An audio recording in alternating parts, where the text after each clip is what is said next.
I've always had this strange love for Edinburgh. There's something about that city that gets under your skin, in the best and worst way. The hills, the old stone buildings, the castles sitting there like they've been watching everything for centuries. And then there's the history, which is beautiful, but also incredibly dark. Before I ever went there, I used to read about the underground vaults beneath the city. They were originally built for merchants to store goods, but because Edinburgh is so damp and the stone was so porous, everything kept getting ruined. So the vaults were abandoned. But people still ended up living down there. A lot of them had nowhere else to go. And back then, being homeless could get you punished severely, even killed. So people hid underground, in those cold, wet spaces beneath the streets. Then, when parts of the city burned, the heat traveled down through the stone.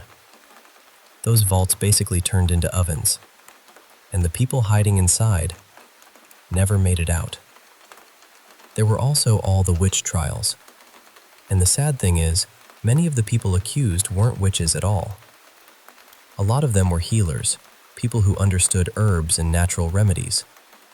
But fear took over, and once fear gets dressed up as justice, terrible things happen. All of that fascinated me. So when I finally got the chance to visit Edinburgh in late 2022, I was thrilled. It was supposed to be 4 of us, 2 friends, my girlfriend, who's now my wife, and me. But one friend canceled right before the trip, so it ended up being 3 of us. We stayed in a hostel for the first couple of nights, then booked an Airbnb for the final night. The plan was to do all the tourist stuff, walk the city, visit the old places, and take a late-night cemetery tour. Honestly, most of the trip was wonderful. Edinburgh felt exactly the way I hoped it would. Cold, dramatic, ancient. The whole place had this heavy atmosphere, but in a way I liked. Then we got to the Airbnb. We checked out of the hostel around lunchtime, left our bags there, wandered around all afternoon, and finally went to the flat in the evening. It wasn't far, so we just rolled our luggage through the streets. The only problem was that the apartment was on the 3rd floor, with no lift. Since I was the only man in the group, and apparently determined to prove I had working arms, I offered to carry the bags up myself. I took the lighter ones first. The apartment door was dark gray, with a silver number 3 fixed right in the center. I unlocked it and stepped inside. And immediately, something felt wrong. Not messy, not unsafe in any obvious way, just wrong. I had this sudden feeling that I was being watched. It was so strong that before I even brought the bags in properly, I started checking the windows and balcony doors to make sure they were locked. The flat itself was spotless. It had this vintage sort of style, like someone had tried to make it feel old-fashioned but still comfortable. The kitchen had pastel appliances, the dining table was clean, the plates and cutlery were laid out neatly, and nothing seemed out of place. Except the wardrobe in our bedroom. One of its doors was wide open. That probably sounds like nothing, and normally I'd agree, but everything else had been arranged so carefully. The chairs, the plates, the forks, even the cushions. So why leave that one wardrobe door hanging open? I couldn't stop staring at it. Then I heard my girlfriend and our friend coming up the stairs, so I quickly shut the wardrobe door and walked back out to meet them. They loved the place. They were talking about how nice it was, how cozy it looked, how much better it was than the hostel. But while I was carrying our bags into the bedroom, I noticed something else. The 2 bedrooms were side by side, so they should have shared a wall. But from the living room, I could see there was space between them. Not a tiny gap either. It looked wide enough to hide a small storage room. Then I saw the outline. There was a door there. Someone had covered it with wallpaper, but not well enough. You could still see the frame pressing through if you looked at it from the right angle. That was when I really started to feel uneasy. I've had this kind of feeling a few times in my life. Not often. Maybe 3 or 4 times total. It's hard to explain, but it's like my body knows something before my mind can catch up. And in that flat, Every part of me was telling me something was off. The feeling of being watched, the wardrobe door, the covered-up room. I didn't like any of it. By that point, we were exhausted, so we ordered food and ate at the dining table. We joked that at least we were getting to use the fancy plates and cutlery, but the whole time, I kept thinking about that wardrobe and that hidden door. And the feeling in the flat kept getting heavier. Eventually, we went to bed. Our room was the bigger one. It was long and narrow, with 2 large windows on one side covered by blackout curtains. The bed was pushed against the wall, and that hidden room was directly behind the headboard. At the far end of the bedroom was a couch, and beside it stood the wardrobe. It matched the style of the flat, but in a way that made it feel worse. Tall, dark, old-looking. The kind of wardrobe that doesn't belong in a normal night of sleep. Still, we were tired enough that we fell asleep almost immediately. Then I woke up around midnight. I didn't wake up calmly. My heart was hammering, my breathing was heavy, and that feeling was back. Someone was watching me. I kept my eyes closed because I was afraid of what I'd see if I opened them. But eventually, I opened them just a little, barely enough to see through my eyelashes. My eyes went straight to the wardrobe. The door was open again, only slightly, but there was something on top of it. At first, I thought it was a shadow. Then I realized it looked like long black hair hanging down over the edge. I looked higher, and I saw pale hands gripping the top of the wardrobe door. Then a white nightdress. Then a face, mostly hidden behind the hair. There was a woman crouched on top of the wardrobe, watching me. I don't know if it was my breathing or my heartbeat, or just the fact that I was frozen beside her, but my girlfriend woke up. She asked me what was wrong. We'd been together for years by then, and she knew I sometimes got these strange feelings about places. So I told her exactly what I was seeing. I told her there was a woman on the wardrobe.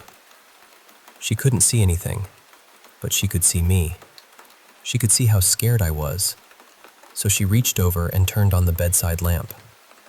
The room filled with light, and the woman disappeared. Not faded, not drifted away. It was stranger than that. It was like a video skipping a frame. 1 second she was there, and the next second she wasn't. No movement, no transition, just gone. We left the lamp on after that.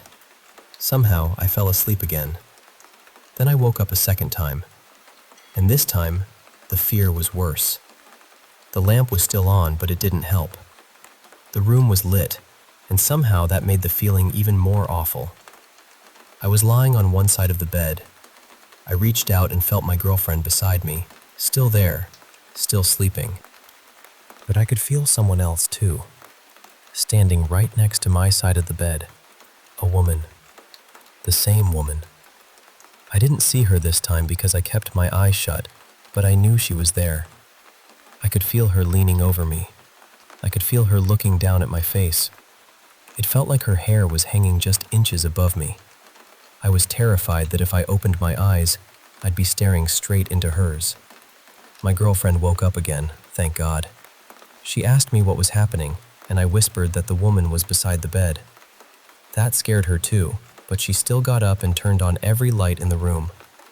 And as soon as the room brightened fully, the presence vanished, just gone. We stayed awake for a while after that, with all the lights on. Eventually, we slept a little, but not properly. The next morning, we checked out quickly because we had plans, and we tried to act normal. Our friend had slept alone in the other bedroom, and she scares easily, so we decided not to tell her right then. Months later, we finally mentioned it. She said she'd felt completely fine that night, slept perfectly. I haven't experienced anything like that since. I've even gone back to Edinburgh because despite everything, I still love that city. But I never stayed in that flat again. And nothing happened the second time. No strange feelings, no figures, no wardrobe door opening by itself. Still, I think about that night more than I'd like to admit. That wardrobe, that hidden room, that woman crouched above me in the dark. Even now, when I remember it, I get that same cold feeling in my chest. And more than anything, I'm grateful I wasn't alone in that room.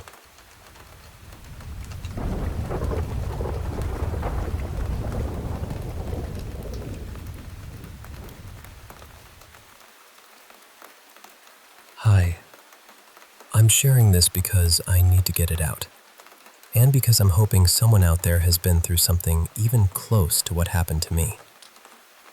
This all started in January, on the 17th. Before that night, I was pretty skeptical. I mean, I'd always been curious about paranormal things, and when I was younger, I did see a few things I couldn't explain. But I never thought something like this would happen to me. I ordered a cheap spirit board online. Nothing special. Honestly, I thought it probably wouldn't even work. When the package arrived, I opened it right away. I didn't light candles. I didn't prepare anything. I just sat down with it, almost treating it like a strange little experiment. The first try lasted maybe 2 minutes. Nothing much happened.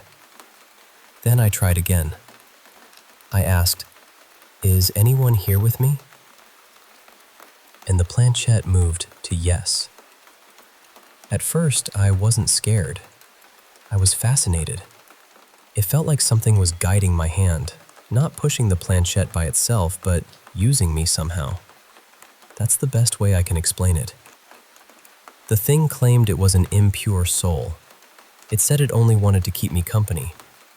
Looking back, I think that was where I made my first mistake. When I ended the session, I didn't properly close it myself. I let the board go silent without really saying goodbye in the right way. And I wish I could go back and change that. Over the next few days, I used the board a few more times. 5 sessions in total. By the 5th day, I threw it away. But by then, something had already changed. At first, it was my sleep. I would lie down calm, but my body felt wired and nervous, like fear had been poured into my veins without my permission. Then one night, whenever I closed my eyes, I saw a board in my mind. Not the one I bought. This one had red letters, vivid and sharp, and it kept showing me the words, "Don't leave me." That was when the real fear began. Then I heard the voice. It wasn't outside of me. It was inside, using the same inner voice I use when I think. That made it worse somehow because I couldn't get away from it. I told my husband I didn't know what was happening, but something about that board felt wrong. I kept saying, "I was fine before this. I was completely normal before this. I'm 36. I had never experienced anything like this. That night, the voice told me to throw the board away. I thought maybe that would stop everything, so I got up and put it in the trash. But shortly after, the voice changed. It stopped pretending to be kind. It threatened me. I panicked. I tried to get the board back, but the garbage had already been taken. I cut my finger by accident while rushing around. I called my mother crying, which is something I never do. I was terrified in a way I can't fully describe. Then I felt like something was interfering with my body. My phone went off. I went back to my bedroom to wake my husband, and suddenly I felt a heavy pressure, like something forced me down onto the bed. I couldn't breathe properly. There was weight on my chest. I was crying and begging my husband for help. A few moments later, I tried to stand, and I felt that same terrible weight on my back. I fell to the floor and crawled, honestly believing I was going to die. Then, after a short while, it stopped. That's one thing I want to say clearly. The more fear I gave it, the stronger it seemed to become. After that, I tried to calm down. I called my mother again, around 4 in the morning. And then something happened that disturbed me deeply. It felt like the voice used my own throat to speak. It said strange, dramatic things to my mother, things that made no sense. Later, the experiences became even more humiliating and invasive. My body would move in ways I didn't want it to move. I felt sensations I didn't ask for. I felt trapped inside myself, frightened and ashamed, trying to explain something that sounded impossible. At one point, the voice told me it was going to burn my back. Then my back started burning. I ran to my husband crying, telling him it felt like fire. He lifted my sweatshirt and he saw a mark appearing there. I took photos of it. It looked almost like a face with two horn-like shapes on either side. The skin was hot to the touch. I barely slept. My mother came to stay with me for a while because I was so shaken. My husband, my mother, and her partner believed that something had truly happened to me because they knew who I was before all of this. They knew I wasn't someone who behaved like this or imagined things for attention. That was one of the hardest parts, knowing how easy it would be for other people to dismiss me. A few nights later, it got so bad that my family took me to the hospital. I was exhausted. I felt half dead from lack of sleep.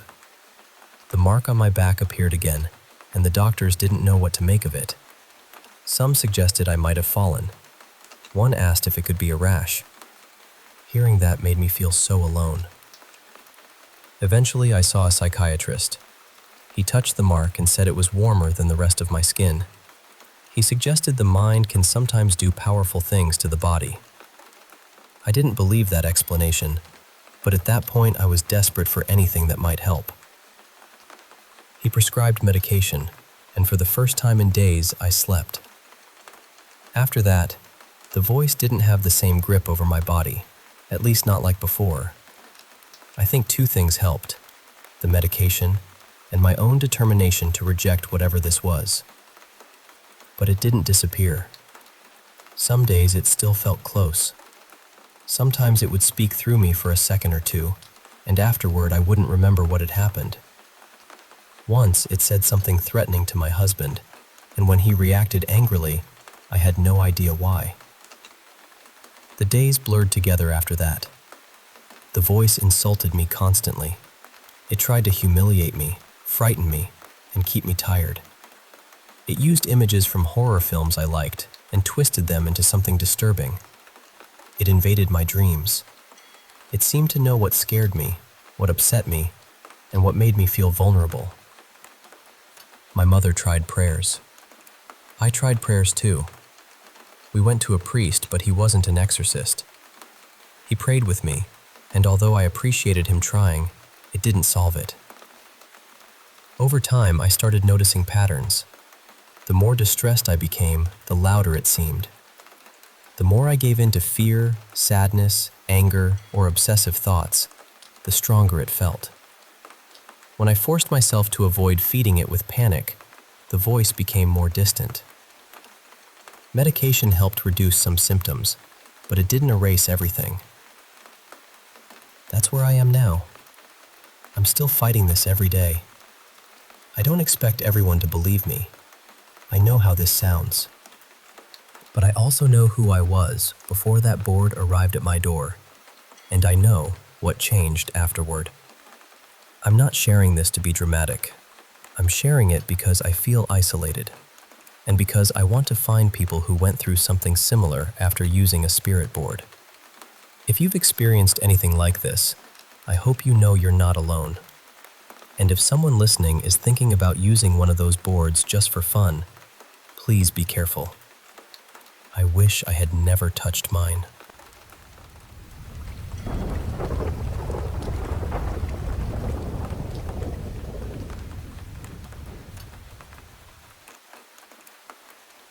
I want to tell you about something that happened to me a couple of years ago. And honestly, I still think about it from time to time. I was lying in bed one night with my cats curled up around me, all cozy and comfortable. I had my bedroom door open, mostly because the cats like to wander in and out, and sometimes one of our dogs would come in too. I was home by myself for once, so I wasn't worried about my siblings walking past my room or bothering me. The way our house was laid out, my door opened into this small hallway. My sister's room was directly across from mine, and the bathroom was off to the right. I was just watching something on my phone when I heard these tiny footsteps coming toward my doorway. They sounded like little pitter-patters, so I assumed it was our older dog. He had back problems and couldn't jump onto the bed by himself, so I sat up, ready to help him up if he wanted to join me. But then the footsteps stopped just around the corner, right outside my view. And then, without any warning, this dark little shape ran past my doorway. It looked roughly like a child, maybe toddler-sized, but it wasn't a child. It was just this solid shadow. No face, no clothes, no features. Just a small, dark figure. It darted straight into my sister's room and jumped onto her bed. But there was no sound, no floor creak, no mattress noise, no springs, nothing. I completely froze. For about 20 minutes, I barely moved. I was slowly reaching toward the little cross I kept on my bedside table, because in that moment, I genuinely had no idea what else to do. I sat there for nearly 2 hours, trying not to panic, until my family finally came home. Only then was I able to move properly and close my door. I told them what happened, and they checked the cameras, but nothing showed up. The cameras didn't even pick up the footsteps, even though I heard them clear as day. And I know it wasn't just a weird shadow from the sun or something passing by. This thing was too dark, too solid. It had shape, just no details. For a few weeks after that, I slept with a Bible near me and a cross hanging over my door. Then, about 3 months later, something else happened. I was in the living room watching TV. The room had a couch against one wall, and the TV was on the opposite wall. Behind the TV was the chimney for the fireplace. Behind the couch was the garage. To the right was the wall that led toward my room, and to the left was a big window facing the front yard. I was sitting there, just watching TV, when I suddenly heard knocking. It wasn't frantic or aggressive. It was loud, but not hard. It sounded exactly like someone knocking on a wooden door from close by. But the strange part was where it came from. It sounded like it came from the dead center of all 4 walls at the same time. There wasn't an echo. There wasn't a delay. It wasn't like one knock bounced around the room. It felt like 4 separate knocks happened at once, from 4 different places. I could almost feel it in my skull. And that scared me, because 2 of those walls shouldn't have been able to make that kind of sound at all. One of them was near the garage, one was by the chimney, and one was close to where I slept every night. I acted like I hadn't heard anything. I just sat there for a few minutes, trying to stay calm. Then I walked to my mom's room and asked her if she heard knocking. Her room was near 2 of the places the sound seemed to come from, but she said she hadn't heard anything. She told me I probably imagined it. But I know what I heard. It was too clear, and it gave me that exact feeling you get when someone is standing at the door. By that point, I started thinking maybe there was something in the house. It was an older place, so I told myself maybe it was just one of those things I would have to live with. Then, about 2 weeks after the knocking, I was in the kitchen making myself a microwave burrito. My phone was charging in another room, and I was just standing there waiting for the timer to finish. The kitchen was quiet except for the hum of the microwave. Then I heard a giggle. It was loud enough to cut through the microwave noise. It sounded like a little kid laughing at something in the next room, like they were playing a game or watching something funny. But the sound was strange. There was no echo, no muffled quality. Nothing like how a voice usually sounds coming from another room. It was almost like the laugh went straight through the brick of the chimney and into my head. Then it cut off suddenly, right before the giggle would have naturally faded out. By then I was more confused than terrified. I'd already had a couple of strange things happen, so I wasn't as shocked as I probably should have been. But that laugh stuck with me because of how unnatural it sounded. I haven't had anything like that happen in a long time now. Nothing dramatic came of it. There was no exorcism, no big curse, no horror movie ending. Life just kept going. But those moments happened, and even now, I can still remember them so clearly.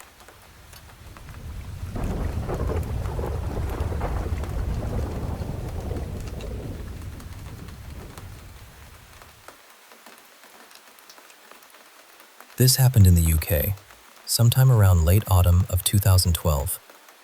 I was about 12 years old then, in year 8, and it was one of those ordinary school mornings where everything felt routine at first. I'd woken up early, probably around 5:30, maybe a little after. My mom had already left for work, so I was alone in the flat, just getting myself ready like I normally did. I'd been in my room earlier that morning. I'd got dressed in there, moved around in there, used the light with no problem at all. Everything was completely normal. After that, I went into the kitchen to have breakfast. Since it was autumn and still so early, the whole place beyond the kitchen felt dark and quiet. When I'd left my bedroom, I'd turned the light off behind me. Once I'd finished eating, I remembered I needed to grab something from my room before leaving for school. I don't even remember what it was now. Maybe a book or part of my uniform. But at the time, it felt important. So I walked down the corridor toward my bedroom. And the moment I reached the doorway, I stopped. It wasn't just fear. It wasn't just darkness. It felt like I had walked straight into something thick and heavy, almost like a wall of pressure sitting in the doorway. The best way I can describe it is that the air itself felt hostile, dense, wrong.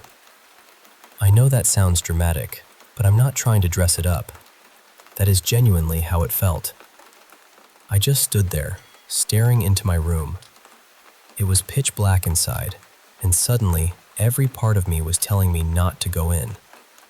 My heart started racing, and I could feel panic rising in my chest before I even understood why. Then I remembered the light switch was right there by the door. So I reached in with my hand, keeping the rest of my body outside the room, and flicked it on. Nothing happened. That was when I really started to panic, because that light had been working perfectly maybe 20 minutes earlier. I flicked it again. Still nothing. I stepped back into the corridor, and the corridor light was fine. The kitchen light was fine. The living room light was fine. So it wasn't a power cut. It wasn't the whole flat. It was just my bedroom. And standing there, I had this overwhelming feeling that something was inside that room and did not want me coming in. I kept trying the switch, reaching in with my hand and flicking it over and over, but the light wouldn't come on. The whole time, that awful pressure was still there, right at the doorway. It felt almost physical, like if I pushed forward, I'd be pushing into something that had weight. I remember breathing too fast and trying to think clearly, but I couldn't. I thought about calling my mom, but she would have been at work by then, and I didn't know what I'd even say. I thought about knocking on a neighbor's door, but it was so early, and again, what would I tell them? That I was scared of my own bedroom? I felt trapped. I still had to get ready for school. I still had to leave on time. But I couldn't make myself cross that doorway. At one point, I put music on my phone because the silence in the flat was making everything worse. I hoped it would calm me down, or at least make the place feel less empty. It helped a tiny bit, but not much.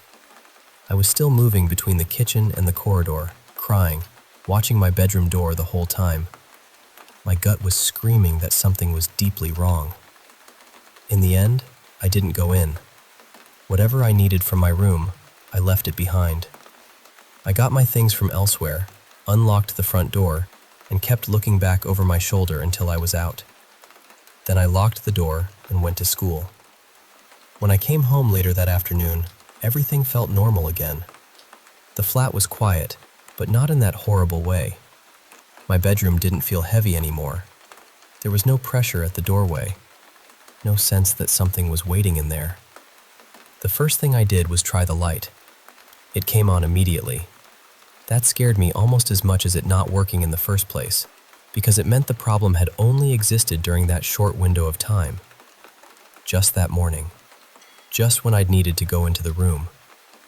Nothing like that ever happened again, but for weeks afterward, I felt uneasy whenever I went near that doorway in the dark. I still don't know what it was, but I know what I felt. It felt like something had filled my bedroom with a kind of energy so thick it stopped me from entering. And to this day, I still wonder what could make a light fail like that only for those few minutes, and why it felt so much like the room itself was refusing to let me in.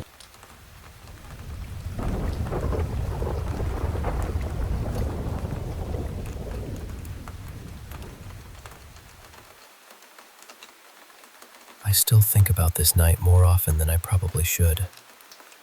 So, this happened when I went to a small hotel with my girlfriend, Lena. I had been drinking that evening, and honestly, I got way more drunk than I planned to. Lena didn't drink at all. She was completely sober the whole time. Later that night, she told me she wanted to head home early.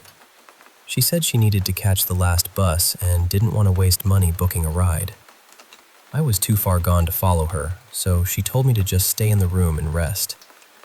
Before she left, she even packed my things neatly near the side of the bed because she knew I was in no condition to take care of myself properly. After she left, we were still texting for a little while. I remember lying there, half awake, staring at the ceiling. The room was tiny. The bed was close to the bathroom, close enough that you could hear almost everything from inside. And then, something happened that I still can't explain. I heard Lena's voice coming from the bathroom. At first, it sounded completely normal. She was asking me what time I was going home, telling me maybe I should just stay a bit longer and sleep it off. Her voice was not just similar. It sounded exactly like her. Same tone, same way of speaking, same little pauses between words. Then slowly, the way she talked changed. It became softer, more playful, almost teasing, like she was trying to pull my attention toward the bathroom. And the worst part is, I answered. I actually spoke back to it. At that moment, I fully believed Lena was still in the room with me. Somewhere in my head, I knew she had already left, but I was drunk enough that my brain just accepted what was happening. Then my phone buzzed beside me. I picked it up and looked at the screen. It was a message from Lena. She wrote, "Are you home already?" The moment I read that, I felt every bit of alcohol leave my body. My skin went cold, because seconds before that message came in, I had been hearing her voice from the bathroom, and I had been talking to it. The room went completely silent after that. Then suddenly, the toilet flushed by itself. I froze. I didn't even breathe properly for a few seconds. My heart was beating so hard it actually hurt. Eventually, I forced myself to get up and check the bathroom because I needed there to be some normal explanation. A plumbing issue, a broken toilet, anything. But when I looked, there wasn't even enough water left in the tank for another proper flush. That was when I really panicked. My hands were shaking while I grabbed my things. I didn't even pack properly. I just wanted out of that room. The whole time, I had this awful feeling that something was still there, watching me, waiting to see what I would do next. Before leaving, I went to the front desk and told one of the hotel workers what had happened. What scared me even more was how calm he was. He didn't laugh. He didn't look surprised. He just nodded and said the hotel had experienced disturbances before. Then he told me that as long as I didn't pay attention to them, I would be fine. And I just stood there thinking, what do you mean, don't pay attention to them? I left immediately and booked a ride home. Even in the car, I kept trying to convince myself it was just the alcohol, that maybe I had imagined the whole thing. But I still can't explain how I heard a full conversation so clearly. I can't explain why the voice sounded exactly like Lena. I can't explain why the toilet flushed right after I realized she wasn't there. And I definitely can't explain why the worker reacted like this was just another normal night at the hotel. I barely slept after that, and honestly, I still wonder about it. Can alcohol really make you hear something that clearly? Or did I hear something that was pretending to be her?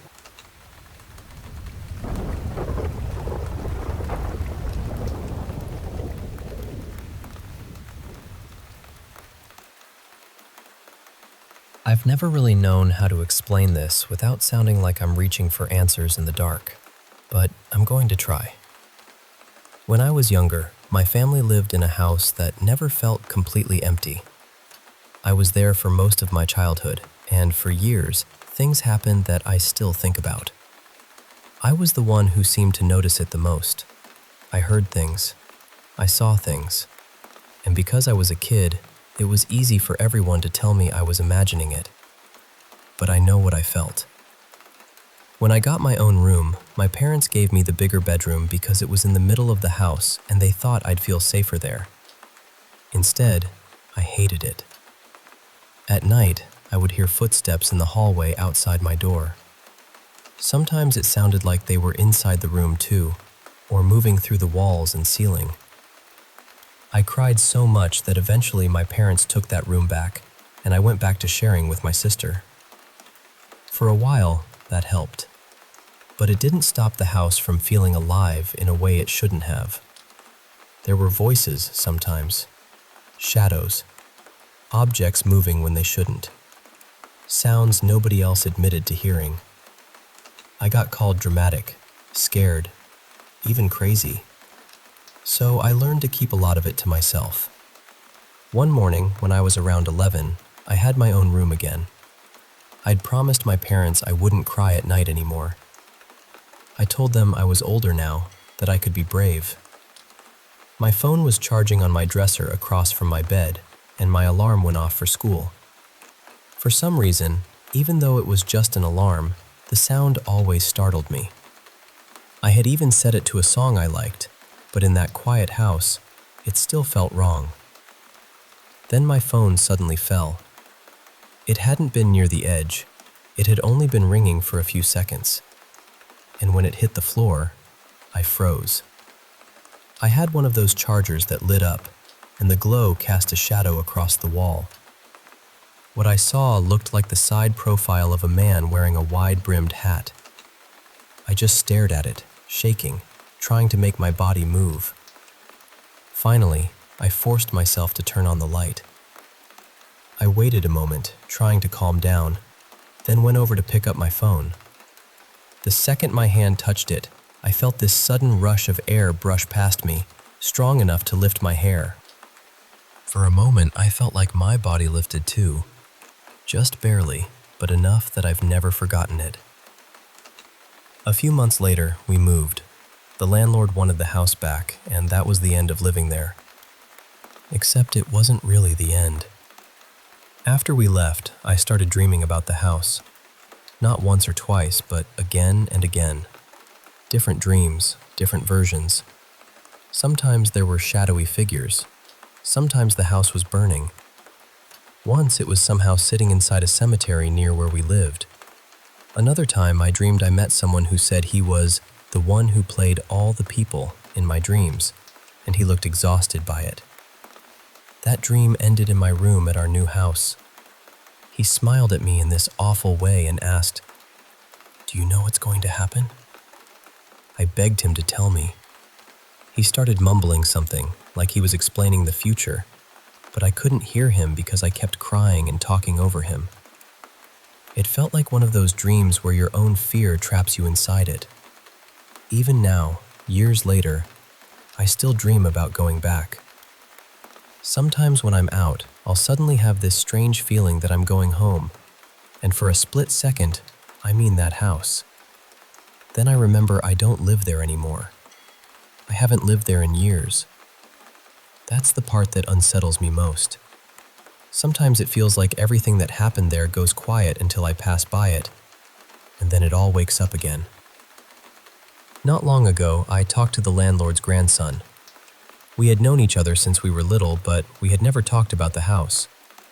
I asked him, kind of randomly, if I could ask him something about it. Before I even explained, he said, Is this about the shadow man in the hallway? I remember just stopping. He told me his mom had seen something near the bathroom on the day his grandparents moved in. She saw a figure there, the same kind of figure I remembered. A man, a shadow, something in the hall. Later, I found out an older man had lived in the house before us. My dad said he had seen him back when he was alive, and that he often wore a hat. Some people thought maybe he died in that house, maybe even in the larger bedroom, the room I had been so afraid to sleep in. After we moved out, my family started being more honest about what they had felt there. My parents, who were never the type to encourage ghost stories, admitted they knew something was wrong with that house. My mom especially said it terrified her. She said she always felt watched. And I think that hurt a little, knowing I hadn't been the only one scared, but I had been the one who carried it out loud.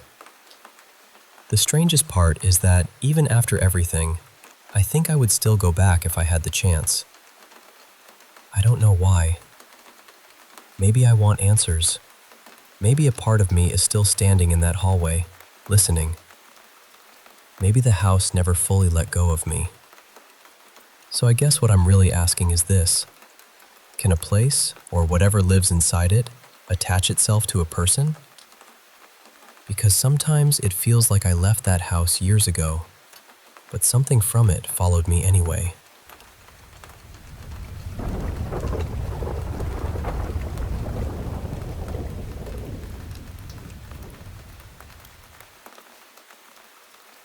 I woke up last night with this awful, nervous feeling in my chest, the kind that spreads through your whole body before you even understand why. The strange thing is, I had gone to bed completely fine.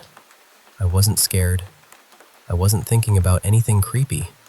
I stayed up for a little while playing Brawl Stars, put my phone down, and fell asleep sometime around 1 a.m. Then, at some point in the night, I woke up.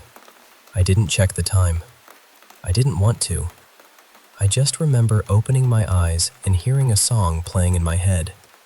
Not out loud, not from my phone, just inside my mind. It was looping over and over, and I don't know how to describe it except that it felt wrong. Waking up in the middle of the night, in the dark, with some disturbing song repeating in your head for no reason is not a good feeling. I was still half asleep, so I started looking around my room. First, I looked toward my bedroom door. There was a weak bit of light coming from the hallway, but nothing was there. Then I looked at my wardrobe. One of the doors was slightly open, and inside was just this thick darkness.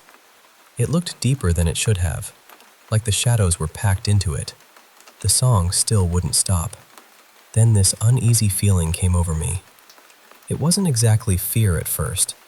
It was more like my body knew something was off before my brain did. I looked over at my aunt, who was sleeping across from me, facing the wall.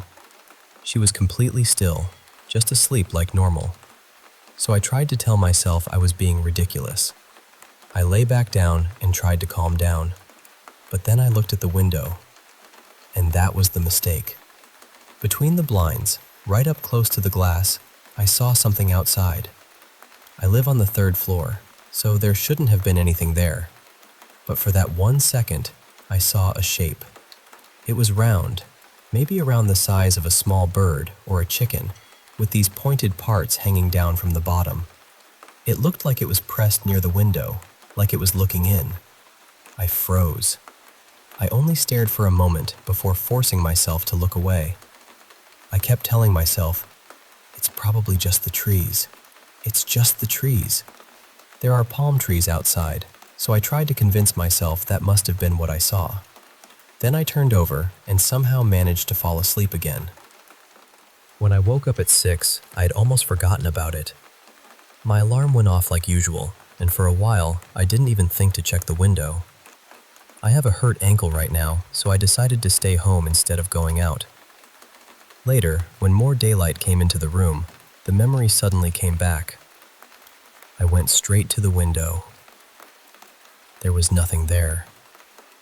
And that's when I felt cold all over again, because the palm trees are nowhere near where I saw the shape.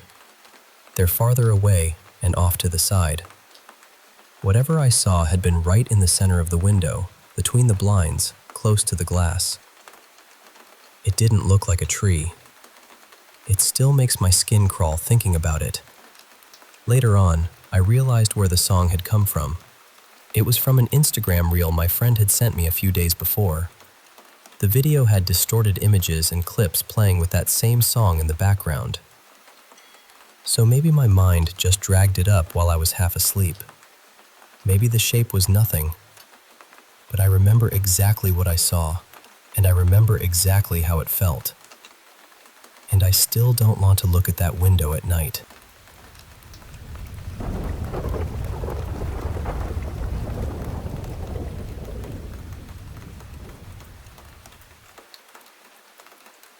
Back in May of 2014, my family went through a really painful loss. My grandfather Leon passed away after a long and difficult battle with pancreatic cancer. He was a veteran, but he was also a deeply creative person. He painted, sketched, played music, and worked on all kinds of artistic projects throughout his life. Not long before he passed, there had even been a celebration of his artwork down in Florida, which feels really special to think about now. When the funeral came, we all drove out to Quantico for his military burial. I was only 9 years old at the time, so a lot of the day is blurry in my memory.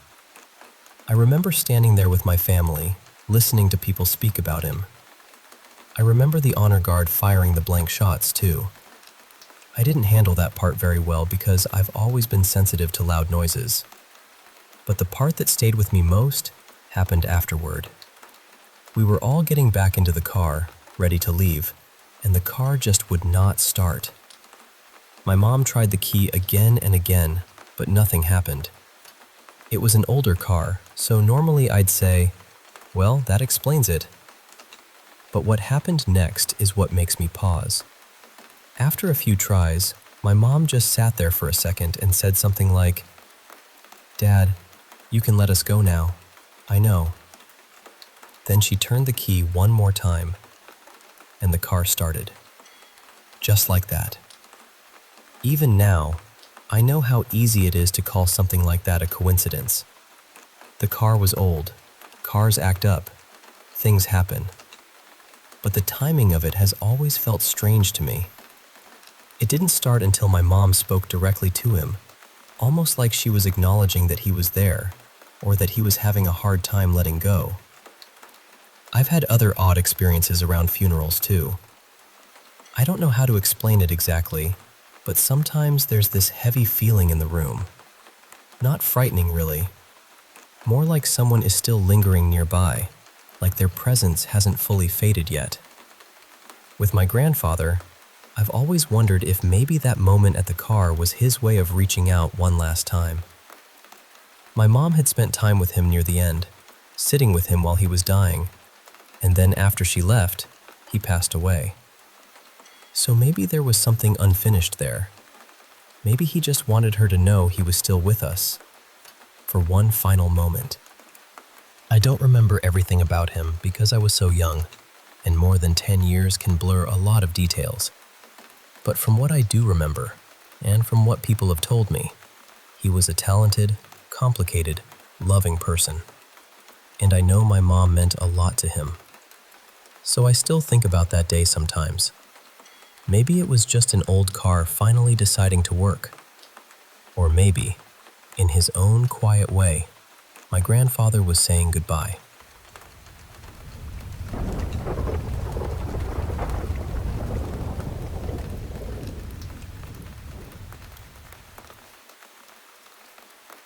Something really strange happened to me last night, and I've been turning it over in my head ever since. I almost didn't share it because even saying it out loud makes it feel heavier somehow. But I don't know. I think I just need to get it out. So last night, I was sleeping on the rooftop. That probably sounds odd to some people, but for me, it's normal. I've done it every summer since I was a kid. The nights get warm, the roof feels open and peaceful, and usually, it's the easiest place for me to fall asleep. Nothing strange has ever happened up there before. Sometime late in the night, maybe around 1:30 or 2 in the morning, I woke up for a few seconds. I didn't have my phone with me, so I just looked up at the sky, trying to guess how close it was to morning. It was still dark, so I lay back down and slowly drifted off again. That's when I had the dream.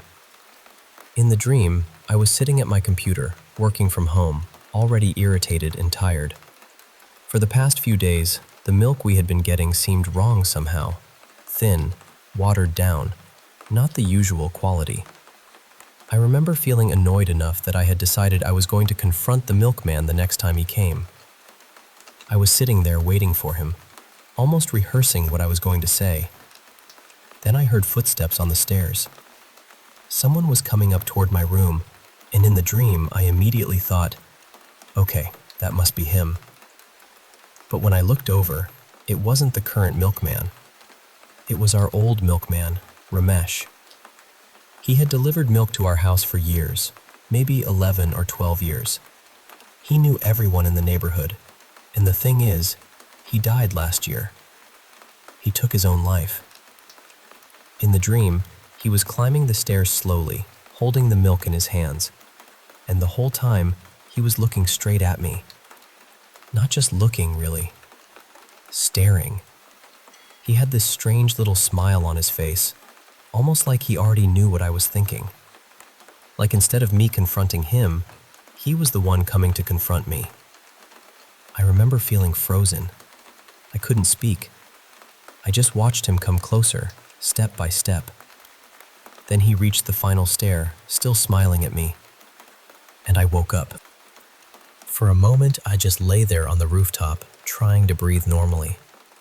I looked around, looked at the sky again, and told myself it was only a dream. A disturbing one, yes, but still just a dream. And honestly, I was starting to calm down. But then, right as I was drifting back to sleep, I heard a voice. It was a woman's voice. Very sharp, very high-pitched, and very clear. It said, "Ruko." Stop. I opened my eyes immediately. I was alone. There was no one beside me, no one on the rooftop, no one near the stairs. The whole place was quiet. I sat there for a while just listening, waiting for another sound, but nothing came. That's the part I can't explain. Maybe it was my brain stuck halfway between sleep and waking. Maybe it was just the dream echoing in my mind. I know that can happen. I know there are ordinary explanations for strange things at night. But it felt real. Not dream real. Real.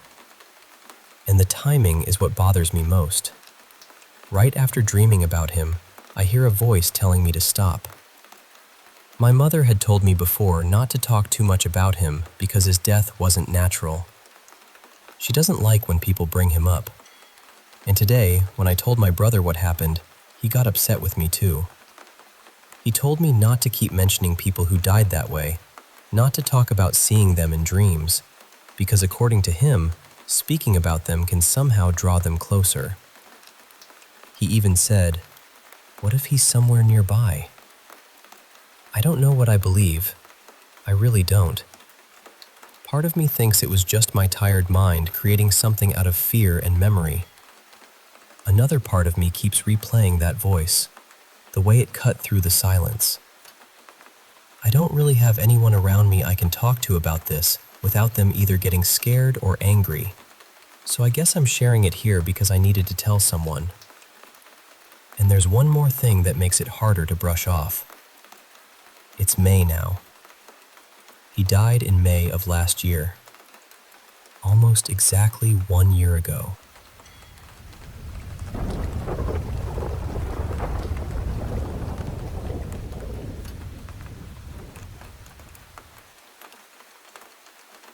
This happened a long time ago, back when I was about 12. For a little context, I read tarot cards. I wouldn't exactly call myself a medium, but I've definitely had more spiritual experiences than most people I know. I started learning tarot around that age, and the deck I use is actually a family heirloom. It was passed down to me when I was 12. Another thing that's important is that, before this, I had never really had nightmares. Not as a little kid, not as a toddler, not even once that I can remember. So one afternoon, I decided to take a nap in my room. In the dream, I was with two of my friends in my cousin's bedroom, except something was wrong right away. The whole room was reversed. The bed was on the opposite side. The furniture was flipped around. Everything looked familiar, but completely out of place. Then we heard this loud thud outside the window. So, of course, we went to look. The window was strange, too. It had 3 layers to open: the regular glass, then the screen, then another pane of glass. When we finally got it open, I realized I didn't recognize anything outside. We were high up, like we were in an apartment building, surrounded by other tall buildings. But my cousin doesn't live in an apartment, which made it even more unsettling. It was nighttime outside, and the street was barely lit. Only a couple of faded streetlights were working. Down the road, though, there was this small, suburban-looking house, completely out of place against all the city buildings. It reminded me of a cartoon house, with a little walkway and a fence made from short logs and tree stump posts. On the walkway stood a shadowy man. He had this very strict, stern, father-like energy. Near him was a smaller shadow figure, a boy, standing on one of the tree stumps and playing with a jump rope. The second my friends and I saw them, we ducked back inside and panicked. When we looked out again, the whole scene had changed. The man was holding the jump rope the way an angry parent might hold a belt, and the boy was standing still with his head down. That scared us even more, so we slammed the window shut. Then something hit the glass. I don't remember what it was, only the sound and the feeling of knowing something was very wrong. After that, the dream shifted, almost like a movie cutting to another scene. Suddenly, I was on the phone with my friends. One of them, Mia, said, "I have to say goodbye to my family before it happens." Then my other friend said, "I'm going to hide in the woods. I'm not going out like this." And I remember panicking and saying, "What about me? What am I supposed to do?" Then I woke up sweating. I was terrified. I knew it had just been a dream, but I had never had a nightmare before, so it felt wrong in a way I can't really explain. I wanted to get out of bed, but I was too scared to move. Then I felt my cat sit on the bed near my feet. She was a big cat, and she slept with me all the time, so I knew what her weight felt like. I thought, okay, she's here. I'm not alone. So I sat up to grab her. But she wasn't there. There was just a dip in the mattress, like something invisible was sitting on the bed. I froze, then lay back down immediately. A moment later, one of my crystals near my tarot cards suddenly moved. I heard it hit the ceramic plate it was sitting on. It made this clear little ding, sharp and unmistakable. That was enough for me. I ran out of my room and found my mom. And the strangest part is, around that time, I used to see a shadow figure in my neighbor's attic window. Their house was a blue suburban home with one window right up at the peak of the roof. From my bed, the angle lined up perfectly. My window, my screen, and then their attic window. It felt eerily similar to the house I had seen in the dream. That's still one of the creepiest experiences I've ever had, though I do have others. And yes, I actually have a picture of the figure in the window.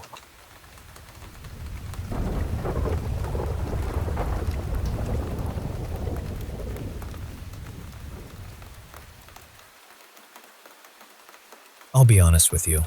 I've always been somewhere in the middle when it comes to the paranormal. I wouldn't say I was a full believer, but I wasn't exactly a skeptic either. I liked horror movies. I could watch the based on a true story ones, read strange experiences online, and still go to bed just fine afterward. I never had anything happen to me directly. That changed a few nights ago. I had just gotten home from a weekend fishing trip with a couple of friends. It was around early afternoon, and I was completely worn out. You know the kind of tired where your body feels hollow? That was me. I barely slept the whole weekend, so all I wanted was a shower, dinner, and a real night of sleep. When I got home, my wife Lena was excited to show me what she had found at this little antique shop downtown. She had picked up a few things: some old glass plates, a silk scarf, a carved wooden box, and then this purse. It was old, really old looking. The purse was made from this deep, burgundy, reptile-textured material with a tarnished brass chain for the strap. It looked like something that had been sitting in the back of someone's closet for decades. And the strange thing was, it didn't seem like Lena at all. She usually likes simple, elegant bags.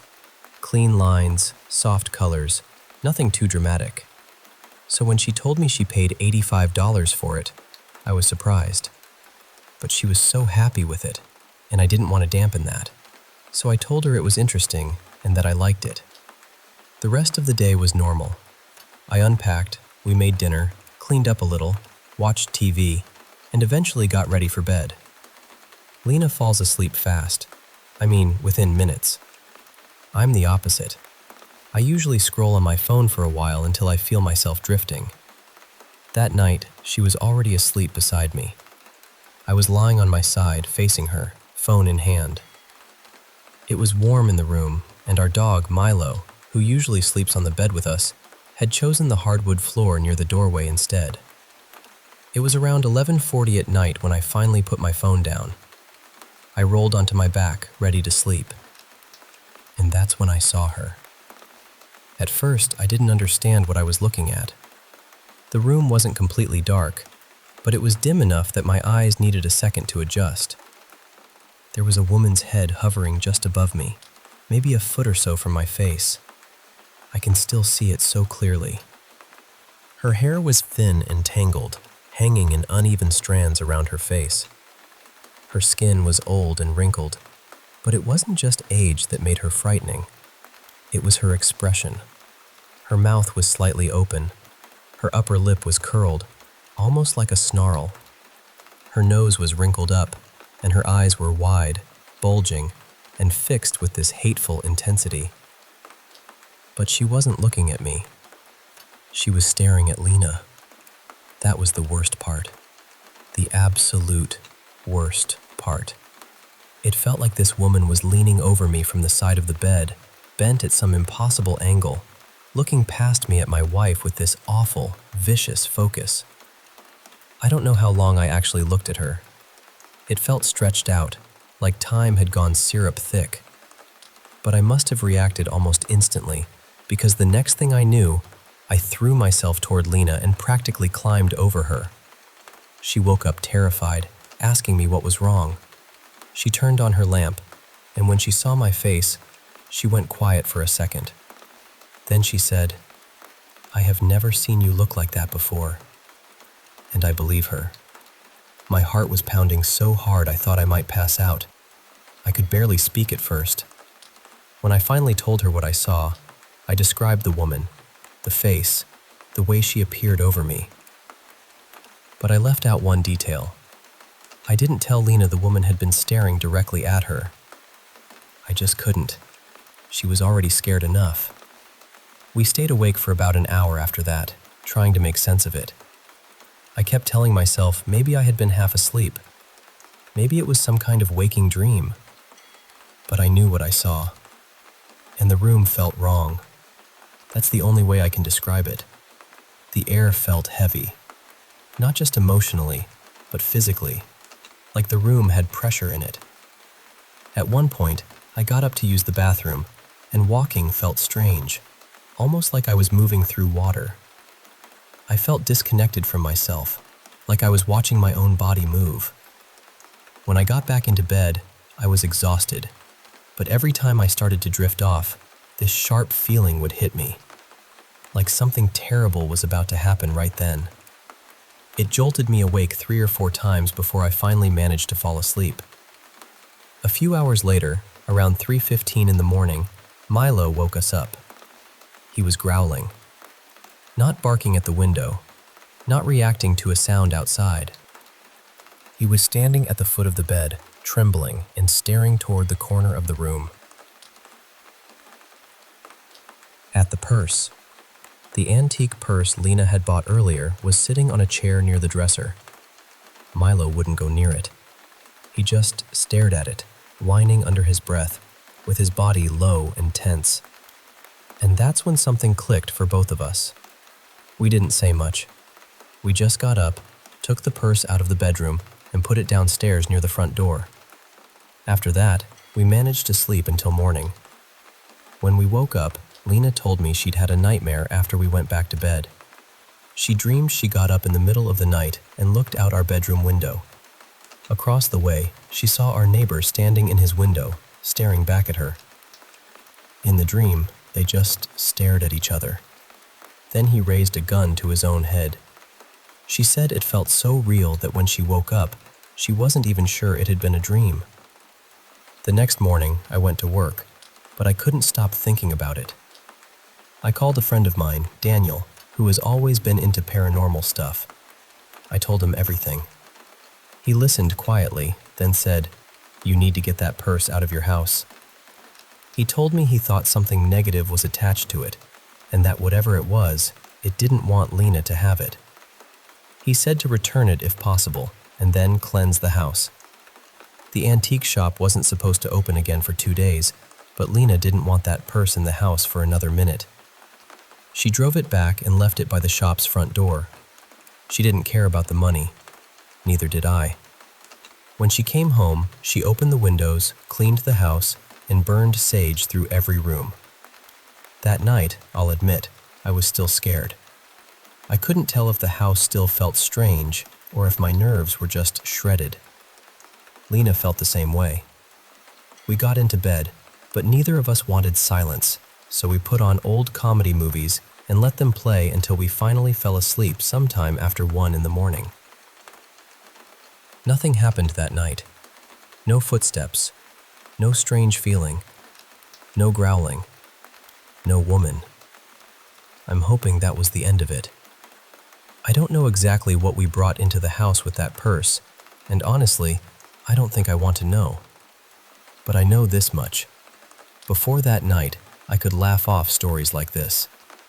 I could tell myself people were tired, dreaming, imagining things.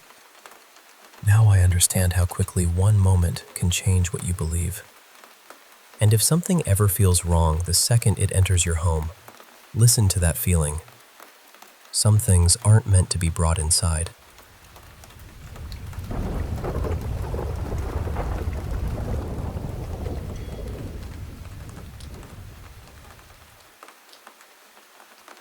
When we first moved into that apartment, I honestly didn't think anything of it. It was old, sure, and it had that quiet, heavy feeling some older places have. But I told myself I was just being dramatic. You know how it is when you're in a new house and every sound feels louder than it should. The apartment had 3 floors. My sisters and I stayed on the 2nd floor, and the 3rd floor was almost never used. It was supposed to be more like storage, but nobody really liked going up there. The air always felt colder, and the whole space had this stillness that made you want to finish whatever you were doing and leave. Our bedroom faced the backyard, and right outside the window there was this huge old tree. During the day, it looked harmless, just a big tree with thick branches and a wide trunk. But at night, it changed completely. The branches stretched across the yard in these strange shapes, and when the wind moved them, the shadows looked almost alive. At first, we laughed it off. Every old place has something creepy about it, right? But then the neighbors started saying things. Nothing direct, nothing clear. Just little comments like, "That place has a history," or "People don't usually stay there very long." They never explained what they meant, but the way they said it made me feel uneasy. And honestly, looking back, I think that was probably why the rent was so low. For the first couple of weeks, nothing happened. No strange noises, no weird footsteps, nothing.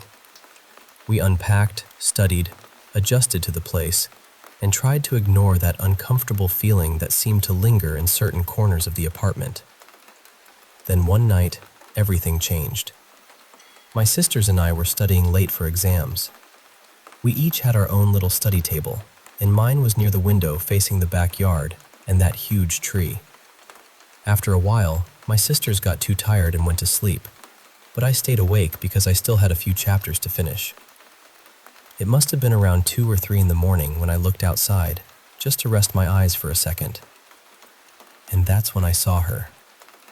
There was a woman walking slowly along the road.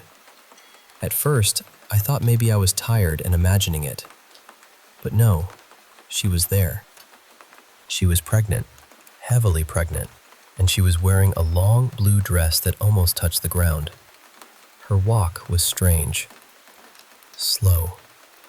Careful. Quiet in a way that didn't feel normal. I remember thinking, why would someone like that be outside at this hour? But I tried to push it out of my mind. I told myself maybe she lived nearby. Maybe she couldn't sleep. Maybe she was just taking a walk. Still, something about her felt wrong. The next night, it happened again. I was exhausted and already thinking about going to bed. But for some reason, something made me look outside. I don't even know why. I just turned my head toward the window. It was 2:45 in the morning, and there she was again. This time, I saw her more clearly. Her dress wasn't plain blue like I thought before. It had a faded floral pattern, with tiny pale blue flowers scattered across the fabric. Parts of it were darker, almost like shadows had sunk into the cloth. It looked old, like something from another time. One of her hands was resting over her stomach, holding it gently, protectively, as she walked. Her hair was long, thick, and black, falling all the way down her back. I froze at my desk. Then she stopped, just suddenly stopped walking. And slowly, too slowly, she turned her head toward my window. She looked directly at me. I knew she saw me. My whole body went cold. Her eyes looked dark and empty, like there was nothing behind them. I can't even explain the feeling properly. It wasn't just fear. It was sadness too. Deep, heavy sadness. I shut the window immediately and went straight to bed. But that night, I had a dream. In the dream, I saw a woman who looked happy. She was pregnant, smiling, standing beside a man who seemed to be her husband. She was wearing the same dress, but in the dream it looked new, bright, beautiful, like it belonged to a happier version of her life. Then everything changed. Her husband left her. Just like that, the dream turned dark. The happiness disappeared, and suddenly I saw the same tree from our backyard. And somehow, even in the dream, I understood what happened next. She had taken her own life there. But what stayed with me most wasn't just the fear. It was the guilt she carried. This terrible sorrow, like she blamed herself because her baby never got the chance to live. And the strangest part was, it felt like someone was trying to tell me something. Not with words, just with that sadness. Like she needed someone to know.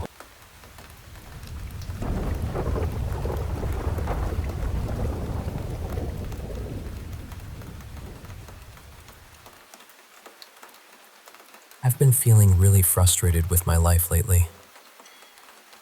Some days, it honestly feels like everything about me is wrong. I look at my face and I don't feel good about it. I don't feel confident in my body, my hair, or even my voice. I feel unlucky, and when it comes to love, I feel like I always end up losing. There have been moments where I've wondered why I was even born. But what hurts more is that my life wasn't always like this. A couple of years ago, things felt so much better. Some of my best memories were from my hostel days in Lucknow. Life felt lighter back then. I had good moments, good energy, and at least for a while, I felt like I was actually living. Then things slowly started changing. There was a girl I had feelings for. I'll call her Ria because I don't want to use her real name. For some reason, her name always felt connected to mine, almost like life was giving me some kind of sign. I know that might sound strange, but at that time, that's how it felt to me. Around the end of April 2025, everything began to feel disturbed. I met with an accident and fractured my leg. From that day onward, something inside me changed. I started feeling like my life was falling apart, like it wasn't worth much anymore. After that, I felt like certain people had entered my life and started troubling me. I still don't fully understand who they were, why I felt that way, or when it really began. But at the time, it felt very real to me. I started feeling like I was being tortured physically, almost like I was being made to experience pain again and again. It felt similar to accidents or injuries happening repeatedly. I couldn't explain how it was happening, but I kept feeling like my body was being affected. Then, on 18 May 2025, I proposed to Ria. She said no.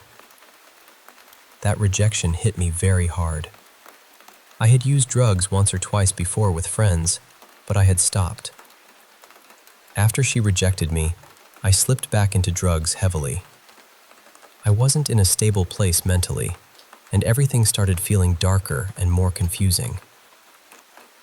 Around that time, I began believing that the people troubling me were not normal.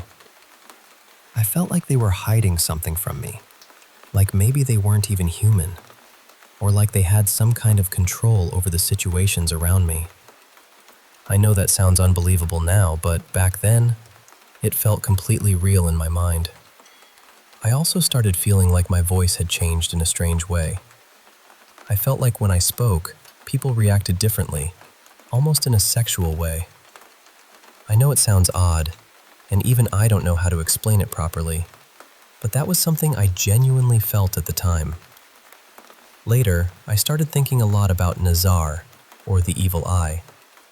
I began believing that if I was impure, something bad would happen to me physically, and if I stayed pure, things might become better.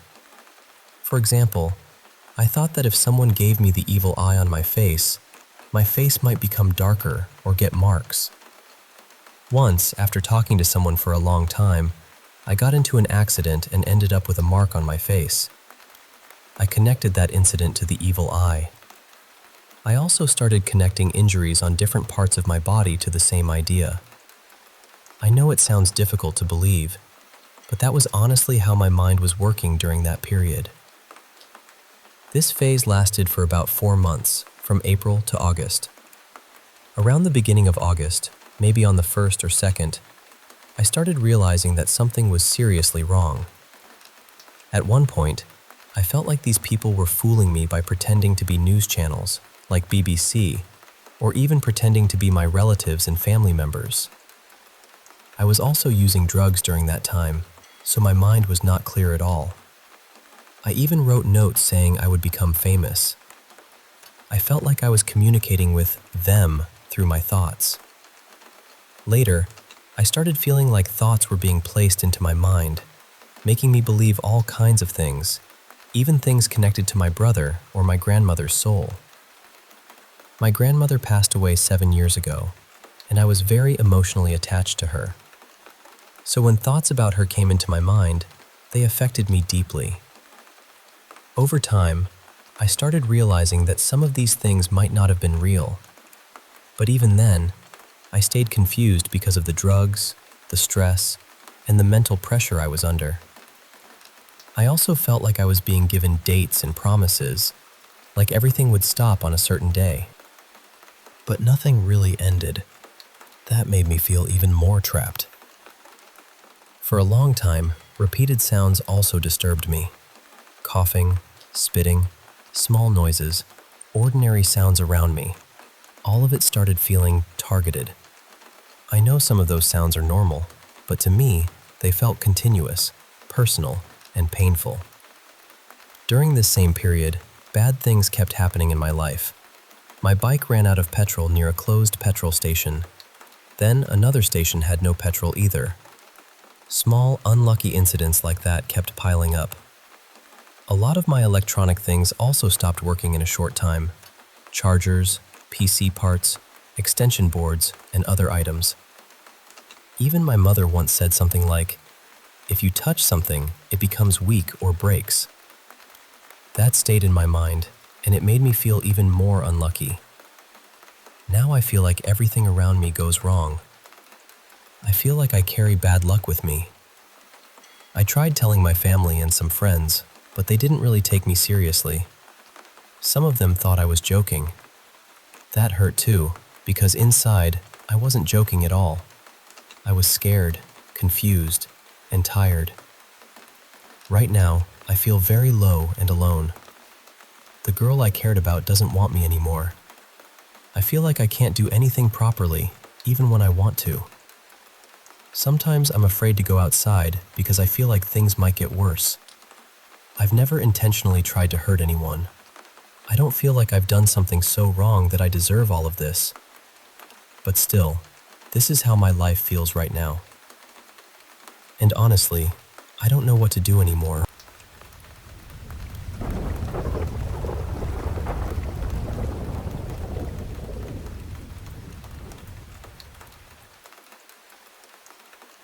I was 19 when I finally started talking about this more openly. But the first time it happened, I was only about 12. I was at my grandparents' house one evening, sitting on the couch with my older sister, Mara, right beside me. I had my laptop open, just doing whatever kids do online at that age, not paying much attention to anything else.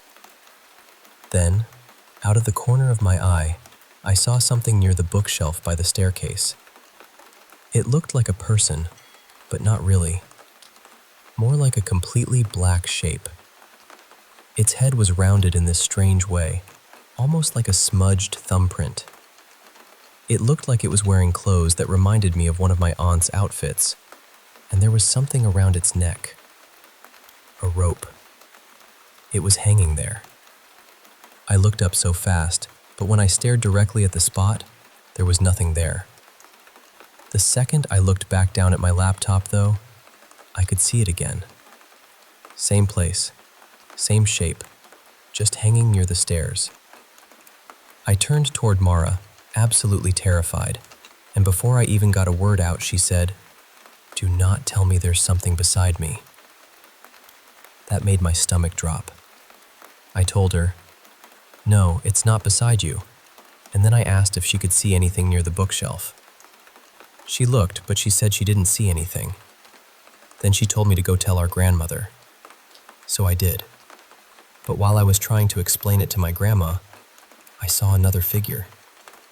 This one was standing between my uncle and my grandfather. It looked just like the first one, only this time, the clothes reminded me of something my dad would wear.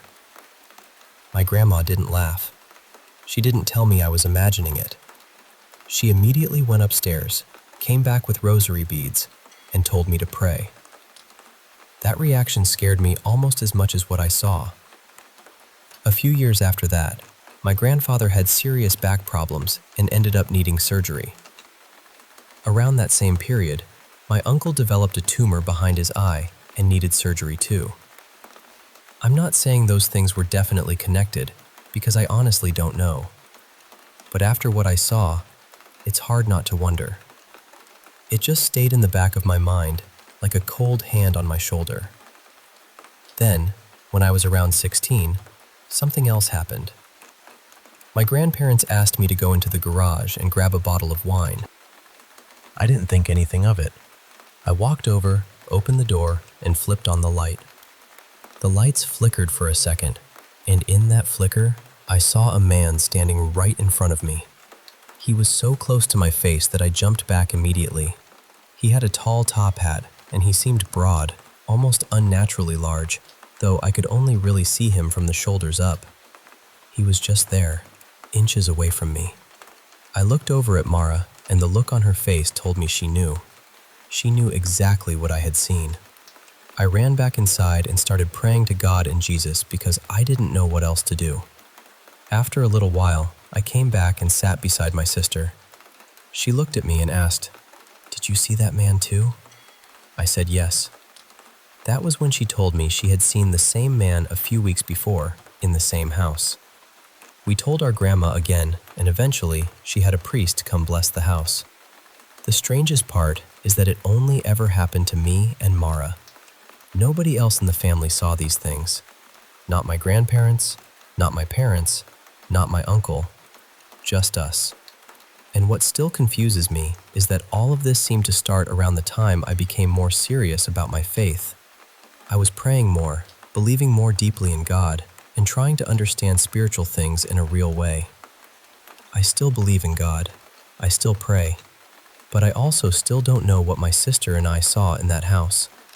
And even now, years later, I think about it and wonder whether anyone else has experienced something like this, or whether there's any explanation for what was standing in front of us that night.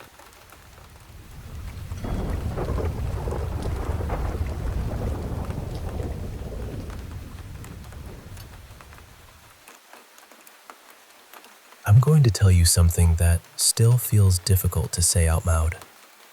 People talk about the afterlife as the place we go when this life ends. Others talk about the end of days, the Antichrist, a being who brings pain, war, and darkness wherever they go. But what if evil doesn't always arrive looking like a monster? What if it hides inside someone innocent? Someone who never asked to be chosen? My name is Mira. I'm 17 years old, and since the day I was born, my life has never fully belonged to me. When I was a baby, I became terribly sick. My family says I died for a few minutes. The doctors didn't know what to do, and when I came back, I wasn't really the same. I could breathe, but I couldn't walk. I couldn't speak. I couldn't look at anyone.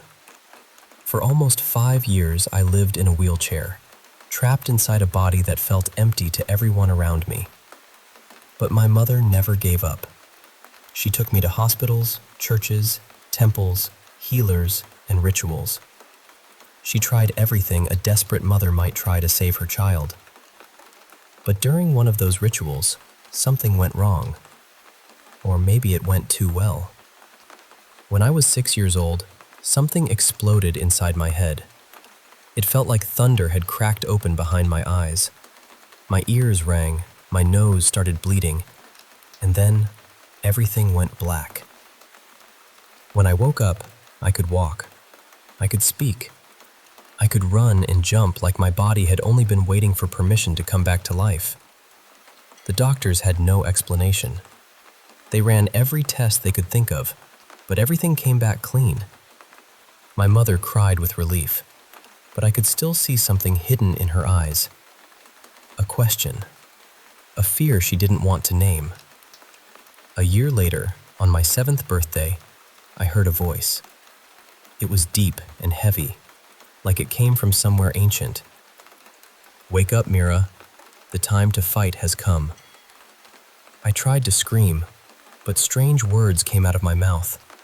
Words I didn't understand. My mother rushed into the room, and when she saw me, she froze.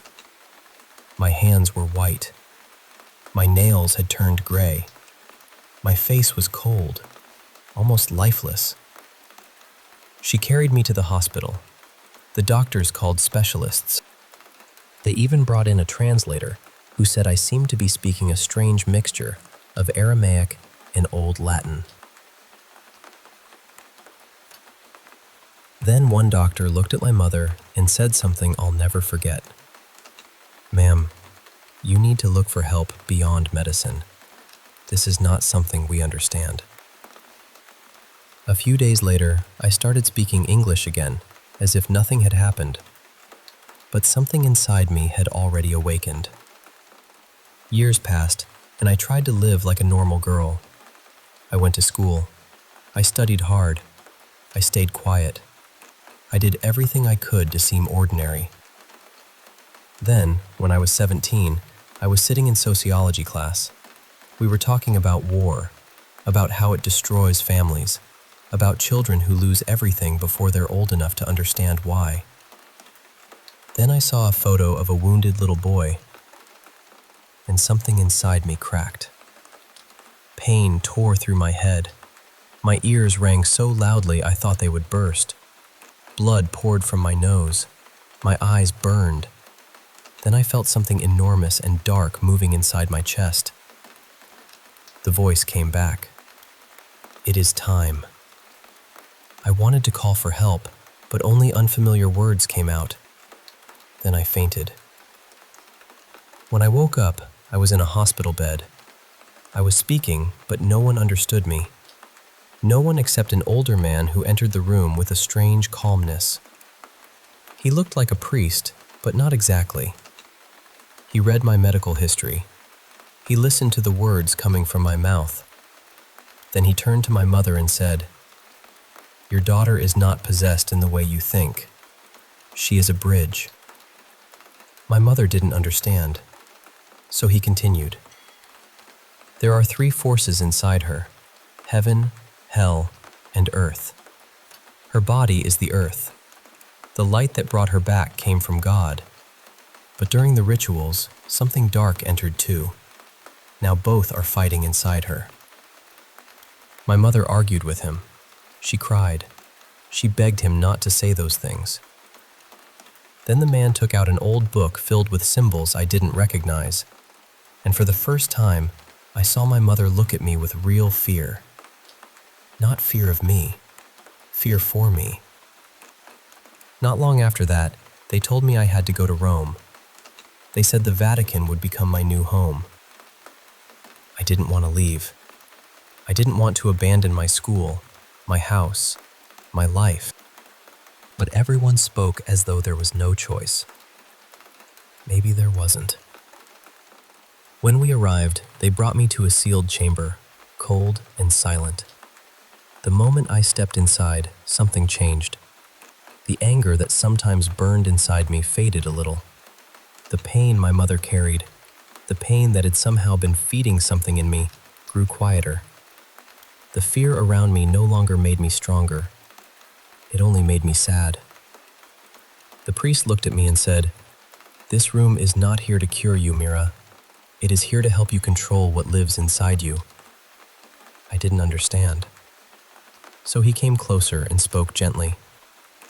When you died, a spark of God entered you. But when your family tried to save you at any cost, a shadow attached itself to that light. You are not only a girl. You are the meeting point between heaven, hell, and the human world. He told me that when I turn 33, one of those forces will fully awaken. The light or the darkness. And everything I do before then will decide whether I become salvation or destruction. So here I am. My name is Mira. I'm 17 years old. And I have 16 years left to control what lives inside me, before it controls me.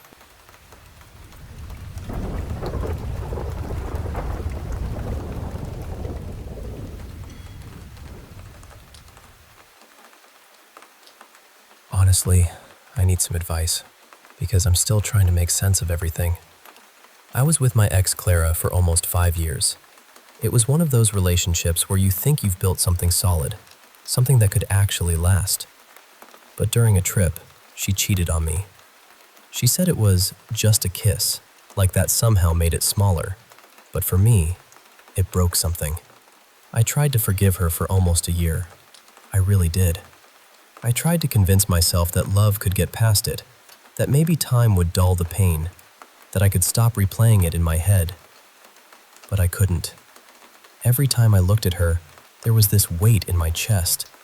So eventually, I ended the relationship. About a year and a half passed. I hadn't used my ChatGPT account in ages. Honestly, I had almost forgotten about it. Then one day, I logged in randomly and saw that she had still been using my account. And what made it worse was that she had been using it for things related to her and her new boyfriend, like photos and stuff like that.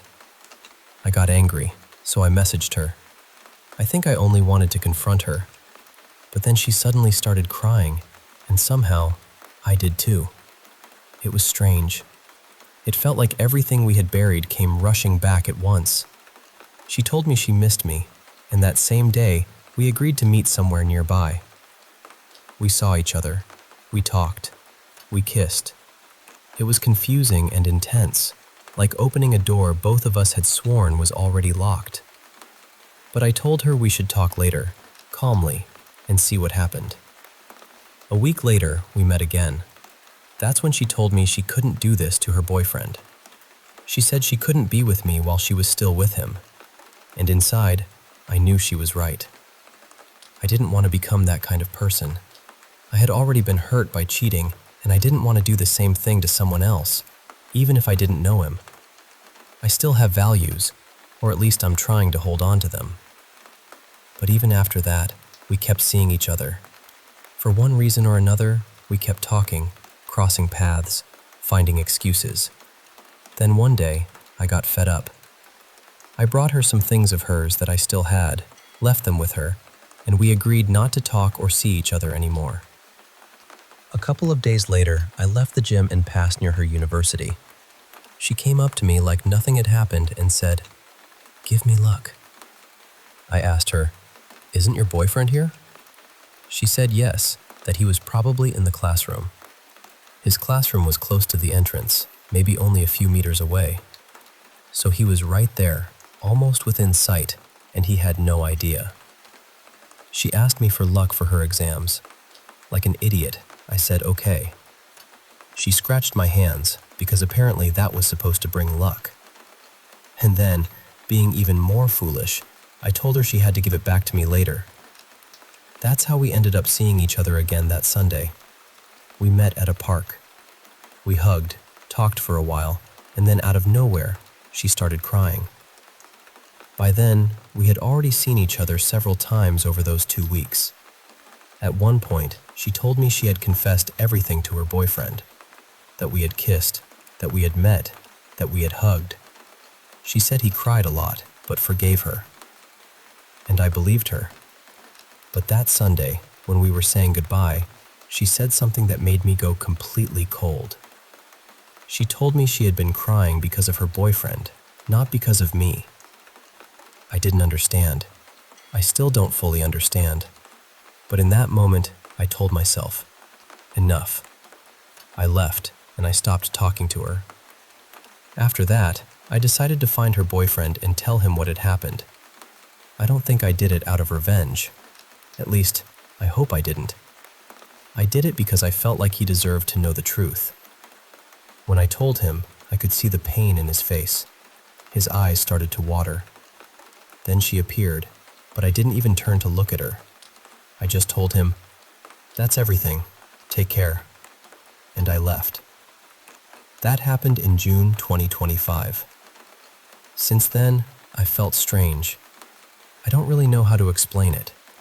It's like things haven't been flowing the same way, like I've been carrying this heavy energy around, or like I've had bad luck following me.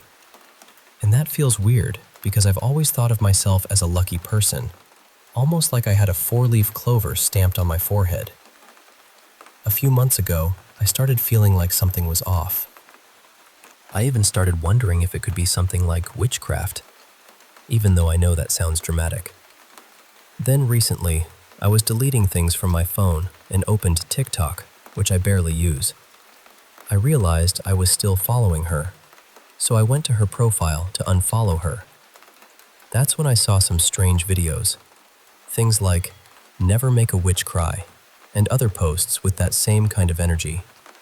They were from around December 2025, which is roughly when I started feeling weird. And of course, my mind started connecting dots, even though maybe it was just my pain trying to turn confusion into a pattern. She's still with her boyfriend, even though she cheated on him with me. And before that, she cheated on me too. I honestly don't know how someone can live with that so calmly. I couldn't. That year of trying to forgive her left me bitter, exhausted, and broken inside. So now I don't know what to think. I don't know if I need a cleansing, therapy, real closure, or just to stop looking for signs in places where there might only be wounds that haven't healed yet. And yeah, part of me jokes that maybe I should travel back to the 1600s and deal with the witch myself.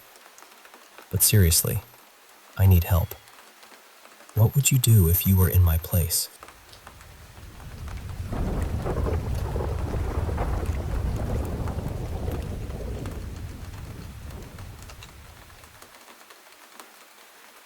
I'm 17, and I live in India.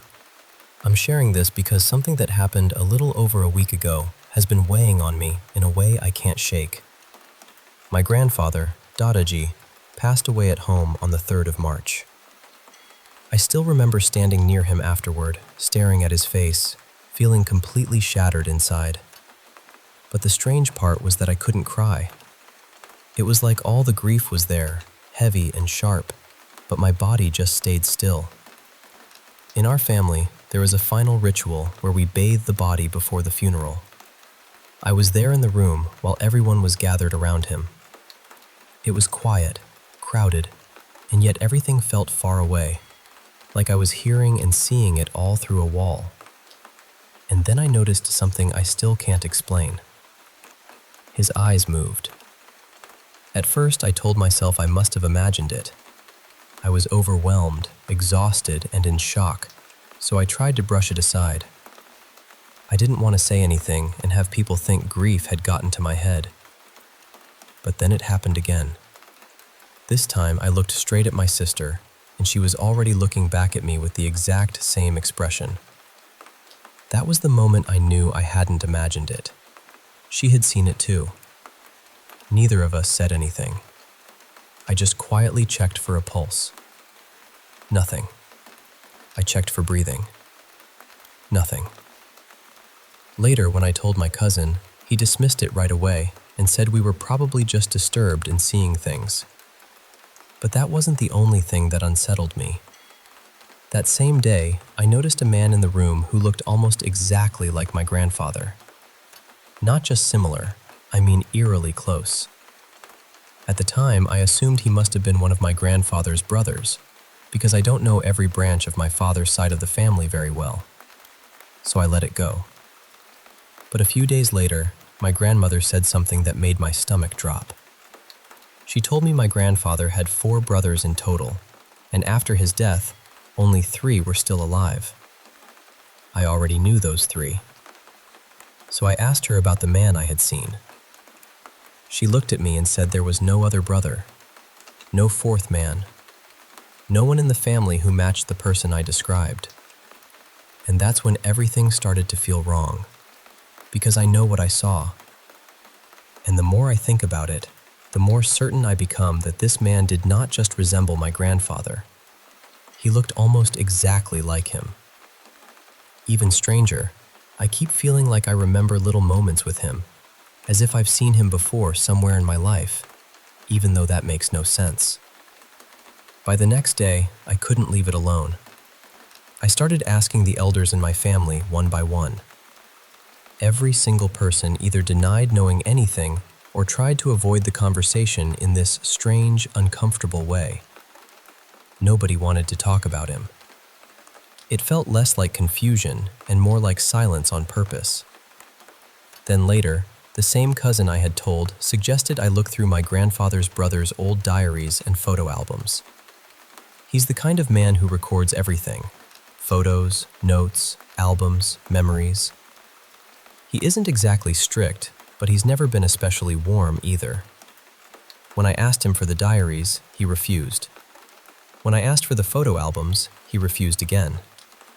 I finally made an excuse and said my father needed an old picture of his brother for a ritual, and that I'd search for it myself. After some hesitation, he agreed. I took the album to my room and started going through it carefully. At first, everything looked normal, just family photographs, old gatherings, familiar faces. But then I noticed some strange pictures mixed in. Random corners, unfamiliar places, odd angles that didn't seem important enough to photograph.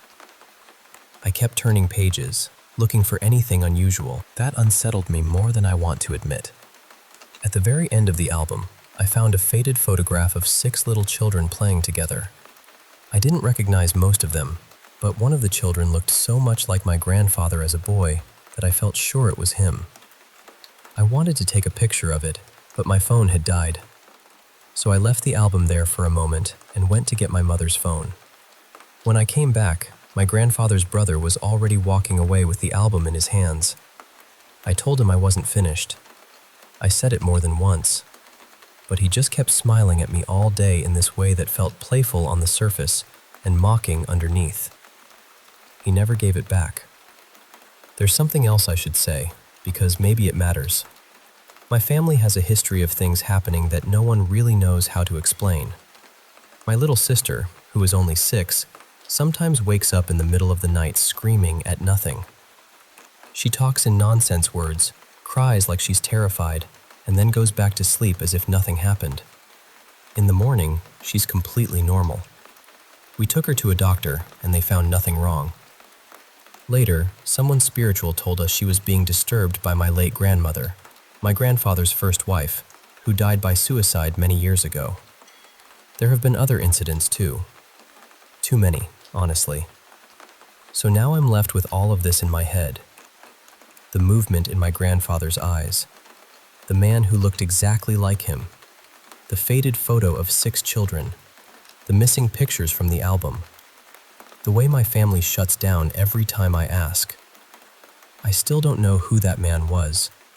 I don't know whether only my sister and I noticed something strange that day, or whether others saw it and chose to stay quiet. I don't know who the other children in that photograph were. And sometimes, late at night, I wonder whether I'm chasing something real, or whether grief has simply opened a door in my mind that I can't close.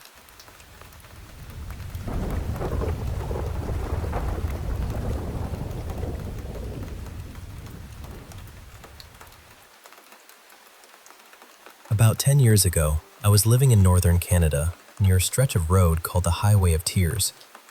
Even on a normal day, that highway carries a heaviness to it. There is so much pain tied to that place, so many people lost there, and you can feel it when you drive through.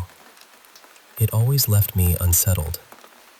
One night, my husband, who was my boyfriend at the time, and I drove to the next town over for a friend's housewarming party. It was just over an hour from where we lived. We stayed pretty late, and by around 1 in the morning, we decided to head home. I was driving my little pickup, and he was in the passenger seat. The second we got back onto the highway, it felt like we had the whole road to ourselves. No cars, no semis, nothing.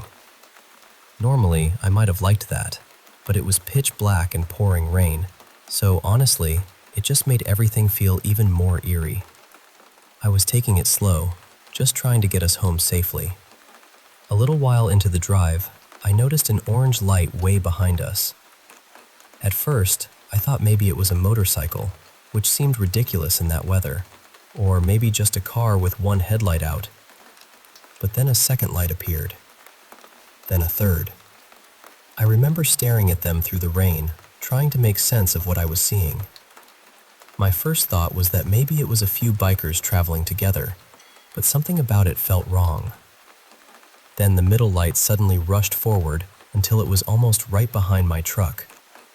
A second later, it darted back again toward the other 2. Then it came forward again. It kept doing that over and over, closing the distance at a speed that just did not seem possible. At the same time, the other 2 lights would move up on either side of us, one to the left and one to the right. And whenever all 3 pulled away, they would come close together and then shoot upward into the sky. Then they would come back down and do it all again. By then, I was terrified. Nothing about it made sense. I started crying and asking my boyfriend, "What are those? What do they want?" He was trying to stay calm, but I could hear it in his voice too. He was shaken. He just kept telling me to keep driving. I have always been open to things people cannot easily explain, whether that is UFOs, spirits, or anything else. But my boyfriend, he was never like that. He always had to have a practical explanation for everything. That night, though, even he had nothing. He could not explain what we were seeing any more than I could. Those lights stayed with us for almost the entire drive home. They trailed us, rushed us, circled us, then shot back into the sky again and again. It felt deliberate, like they were playing with us, like they knew we were afraid. It was only when we started getting closer to home, where the highway became a little more populated, that they finally disappeared. All three of them lifted up and vanished into the sky, and that was it. They never came back. I remember the relief I felt when they were finally gone, but even then, I could not shake the feeling that we had been in real danger. Whatever those lights were, it did not feel harmless. It felt like we had been watched, followed, tested somehow. And honestly, I still think about it. I still wonder whether those lights had some deeper connection to that highway and all the sorrow tied to it. Were they spirits? Were they something not of this world? I do not know. I just know what we saw, and I know how it felt.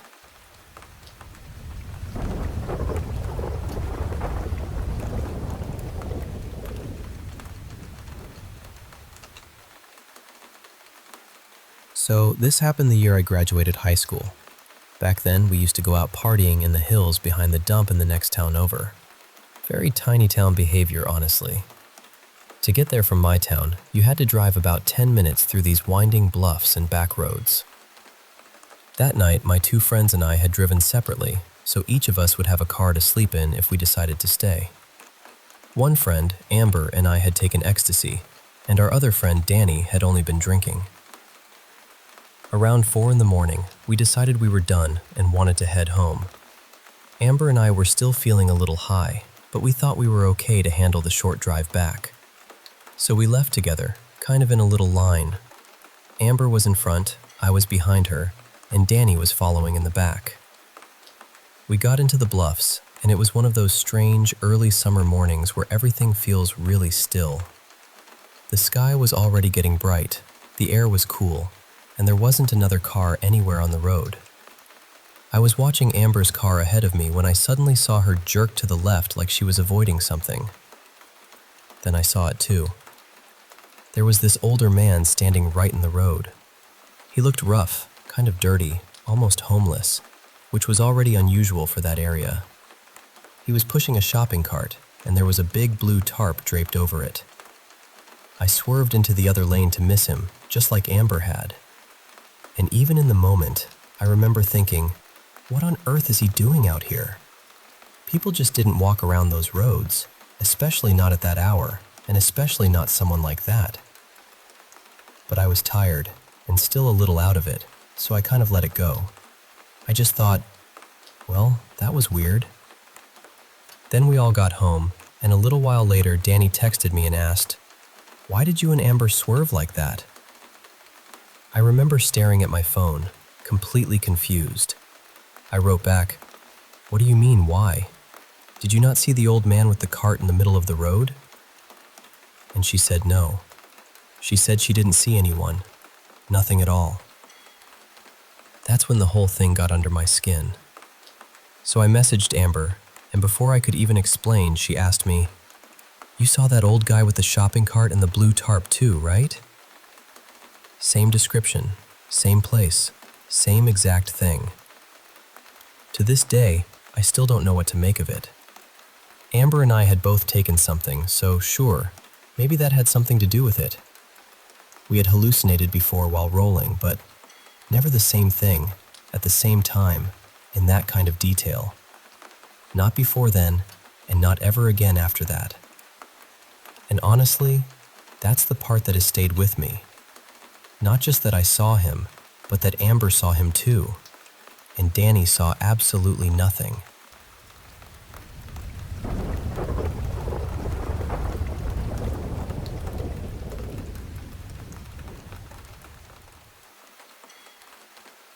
I've gone back and forth for years about telling this story.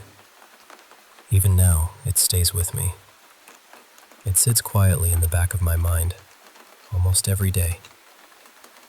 I guess I'm sharing it now because part of me still wants answers, and part of me just wants to believe there's some way to keep something like this from ever happening again. A lot of this happened to both me and my wife, Mara. Some moments only happened to one of us, but there were plenty of times when we both heard or felt the exact same thing in the house at once, which made it harder to brush off. It started gradually, sometime around the beginning of 2020, when the lockdowns had everyone stuck at home. At first, it was easy to dismiss. Little things, a doorknob trembling when no one was nearby, a sound in another room, something sliding or dropping off a counter for no reason we could figure out. The kind of thing you explain away because you want to. But by the summer, it had changed. The house didn't just feel strange anymore. It felt occupied. At night, we started hearing voices. Sometimes it sounded like a man, sometimes a woman. A few times it felt like they were arguing with each other somewhere just beyond the walls. The weirdest part is that even though the voices sounded clear, neither of us can remember a single word they said. Not one. Then came the footsteps, movement in the hallway. That feeling where you suddenly know, with complete certainty, that something else is in the room with you. We had kids in the house, so every time it happened, we checked on them first. Again and again, they weren't the cause. That same year, I lost my job. While I was home, I threw myself into studying, trying to prepare for whatever came next. The activity in the house kept distracting me, so I started wearing headphones and playing white noise while I worked. Strangely enough, that helped. When I had the headphones on, the house went quiet. By the end of the year, I'd found a remote job and turned one of the spare rooms into a home office. I kept the same habit, headphones on, white noise in my ears, trying to stay focused. And then one day, while I was working, something happened that I still can't explain. I looked up, and for maybe a second, maybe less, I saw two beings standing in the room, facing me, staring directly at me. I bolted. I jumped up so fast I nearly sent my laptop and monitor crashing off the desk. I ran straight out of that room and found Mara in another part of the house. I told her what I'd seen, half expecting her to look at me like I'd lost it. Instead, she looked relieved. She told me she'd seen them too before, but never said anything because she thought maybe she was imagining it. I didn't get a long look, but I remember enough. They were human-shaped, roughly our height, but they were not human. Their faces reminded me of hairless animals, almost like a cat, maybe a dog, but wrong in a way that's hard to put into words. One had skin so dark it looked nearly black. The other was more of a charcoal gray. Their eyes were the part that hit me hardest. They didn't glow, but they stood out sharply, like they didn't belong on the faces they were set in. We went through the house praying, sprinkling both through every room and around the property. For a little while, it worked. The house became still. No voices. No strange noises. No pressure in the air. We finally breathed again. But it didn't last. Not long after that, my brother died unexpectedly. That loss cracked something open in all of us. I still miss him. I probably always will. I only mention him because of what happened next. One night, before bed, we heard the voices again. Sometime later, I woke up because I felt movement beside me. It felt like Mara had rolled toward me and leaned over, almost like she was reaching across the bed. But then the weight settled onto me, and it kept getting heavier. My wife is small. What I felt on top of me was not small. It was crushing. It pressed me deeper and deeper into the mattress. The blanket was over my face, and I couldn't see anything. I tried to move, tried to speak. Nothing. Then panic hit. I managed to move one arm just enough to reach over and touch Mara, and she was still beside me, exactly where she had been, asleep. That's when terror really took over. I tried to shake her awake, but she wouldn't respond. The weight stayed on me, pinning me down. It probably lasted 20 seconds or so, but in the moment, it felt endless. Then suddenly, it was gone, and right at that same instant, she woke up. She sat up immediately. I was too frightened to pull the blanket away from my face. I just asked her if someone was in the room. She looked around and said no. I told her it must have been a bad dream, because I didn't even know how to explain what had just happened. Eventually, somehow, I fell asleep again. Later that night, close to morning, I had a dream. I know it was long, but almost all of it is gone now. The only part I remember clearly is the end. In the dream, those same beings were there again, and I knew I was under attack. Then suddenly my brother was standing in front of me. He looked exactly like himself. I was about to speak to him when I noticed two figures behind him, farther off to the side. I couldn't make out who they were, but I knew they weren't the same entities from the house. They were with him. Then I looked back at my brother, and he changed into a small, white, fluffy dog. I remember staring at him and thinking, "Is that him? Where did he go?" Then I saw the two figures behind him had changed too. They were dogs now as well. The three of them turned and walked away together. And that was the end. I woke up crying so hard I could barely breathe. Mara woke up and asked what was wrong, but I couldn't even answer her at first. She just held me while I tried to get control of myself. It took several minutes before I could speak. And when I finally could, the first thing I said was, "It's over. We've been saved. It's not going to happen again." Then I told her everything. The pressure on my chest, the dream, my brother. From that moment on, it all stopped. No more voices. No more footsteps. No more strange movement in the house. No more presence. Nothing. It took me a long time to understand one part of it. More than a year, actually. I kept wondering why my brother had appeared as that little white dog. Then it hit me. My brother was incredible with kids. He loved making them laugh. One of the silly things he used to do all the time was bark like a little dog. He'd make this playful "arf" sound whenever he walked into a room, and the kids would burst out laughing. He did it so often that some of them even started calling him by it.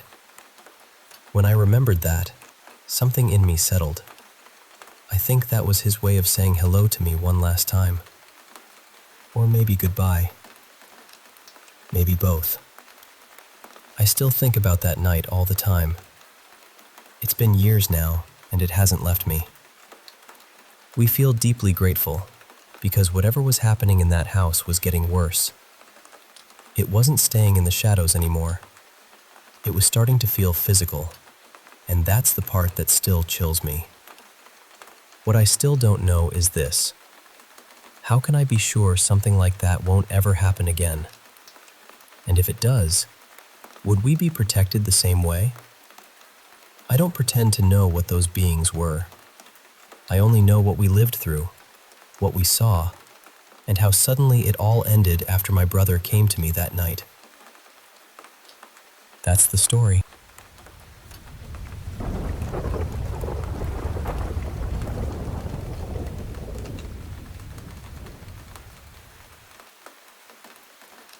So, to give you a little background, my family comes from very old Sicilian nobility. I mean the kind of lineage where your ancestors were moving in circles with kings, cardinals, and people who helped shape history. Over the past year, I've been digging deep into our family records, and I became especially fixated on one ancestor from the 1500s. His name was Baron Matteo, though in some branches of the family, the name later shifted slightly to Mattia. And honestly, the man sounds less like a nobleman and more like something out of a dark Renaissance chronicle. He had connections to some of the most feared and powerful figures of that era, families tied to popes, political schemers, emperors, and conquerors. Everywhere I looked, his story was stained with violence.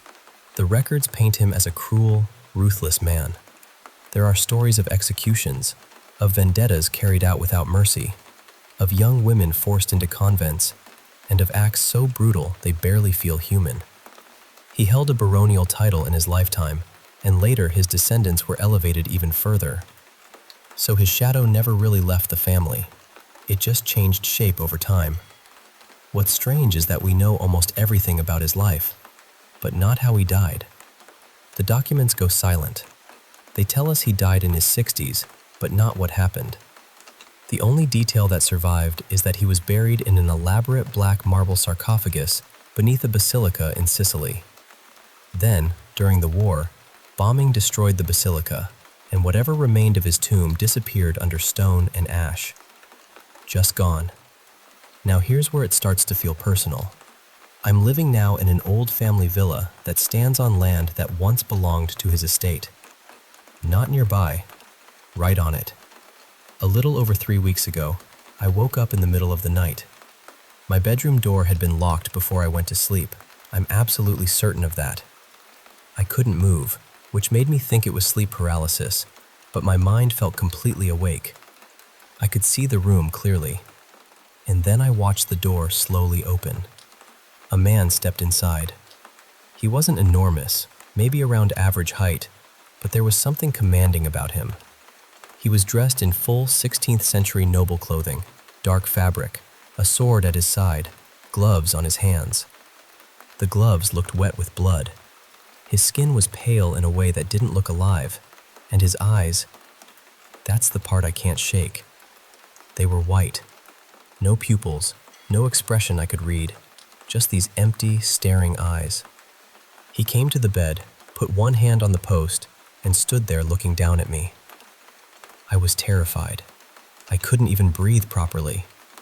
And then he spoke to me in an old Sicilian dialect, the kind you don't hear now except in fragments. What I understood was this: "You know my story. You carry my blood. I am still here, beneath the ruins. You, who have listened to me, must find me. I am waiting." I shut my eyes. When I opened them again, he was gone. The room was still. I could move. And I told myself it had to be a nightmare, or stress, or my own mind turning family history into something monstrous. But it didn't stop. It's happened every night for 22 nights. And there are two things that really shook me. The first is the portrait. I had never seen an image of him before because hardly any survive. Then recently, a regional archive sent me a scan of an uncatalogued portrait they had found. The second I opened it, I felt sick. It was him. The same face, the same features, the same man I'd seen standing at the foot of my bed. I had no way of knowing what he looked like, so now I'm stuck with this feeling that something is trying to close a circle through me. Part of me thinks I've just immersed myself so deeply in this man's history that my mind has started turning it into visions. But another part of me feels, very honestly, like he is asking not to be remembered, but to be found. And I don't know what to do with that.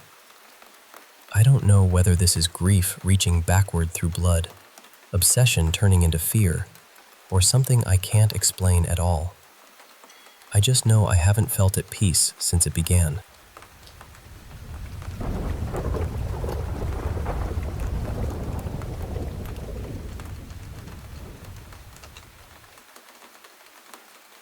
So, this happened earlier today, and honestly, I am still trying to make sense of it.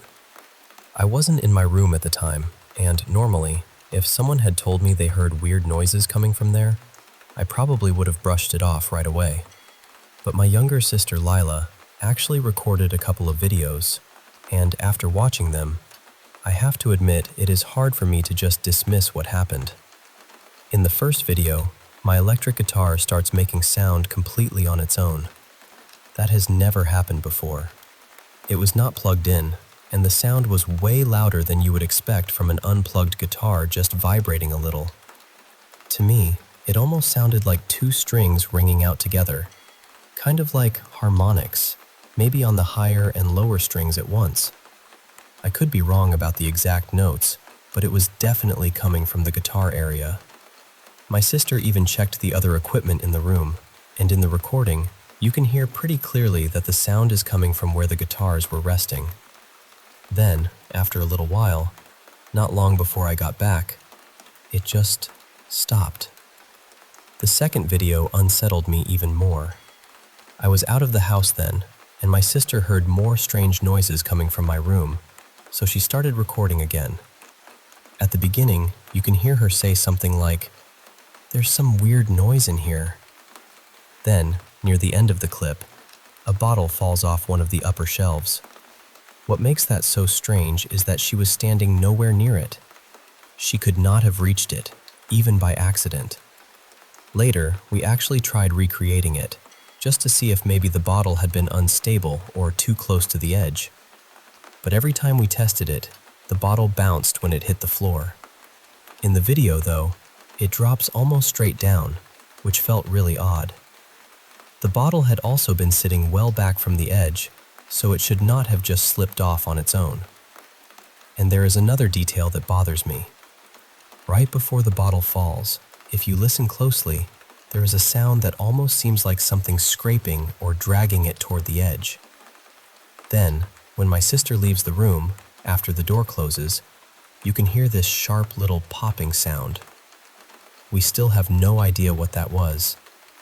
We ruled out some obvious things.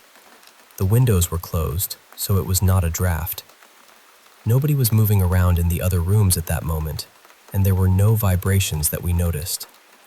My sister also said she had heard footsteps and some knocking sounds coming from my room around the same time. There is another video of that too, though that one is less convincing because the sound could maybe have come from somewhere else. The thing is, I do not believe in paranormal stuff. I really do not. I want there to be a normal explanation for all of this. But because it all happened on the same day, and because the videos make it harder to shrug off, I have to admit it left me feeling uneasy in my own room. More than anything, I just want to understand what could have caused it, because I think having a rational explanation would help me calm down.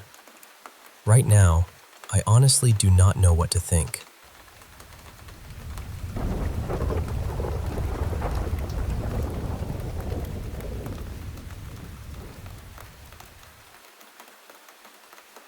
Hey, I wanted to share something that's been bothering me for a while, because I honestly do not know what to make of it.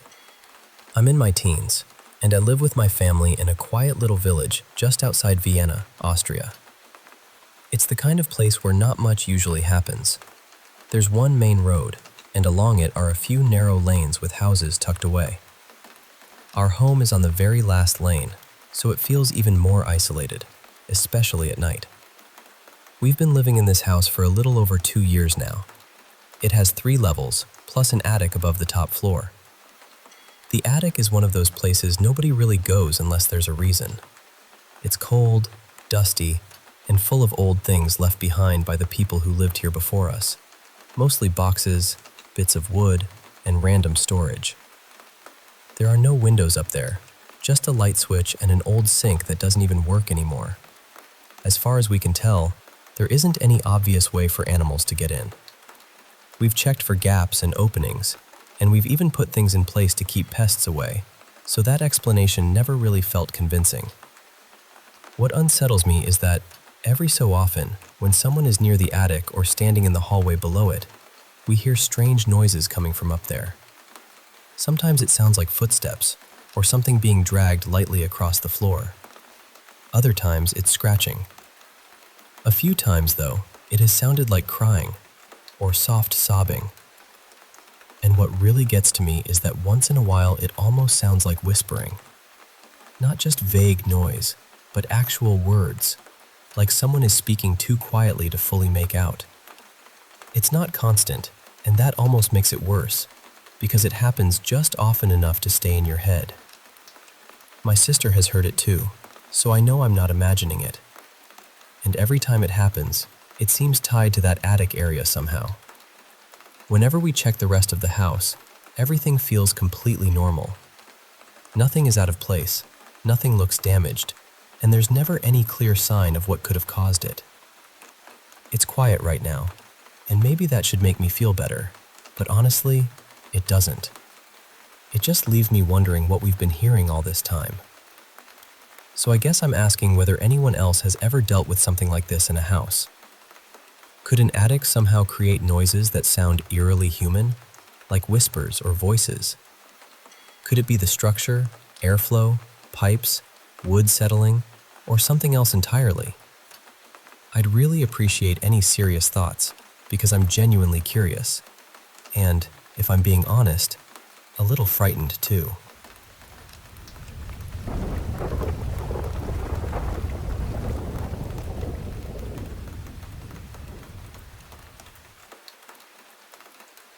I want to tell you about something that happened to me when I was a teenager, somewhere around 16 or 17, and even now I still cannot explain it in any clean, logical way.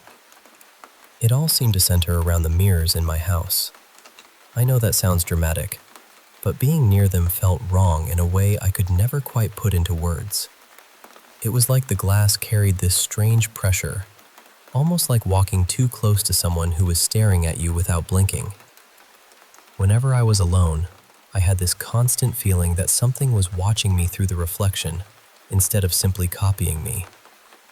Around that same time, I started having the same nightmare again and again.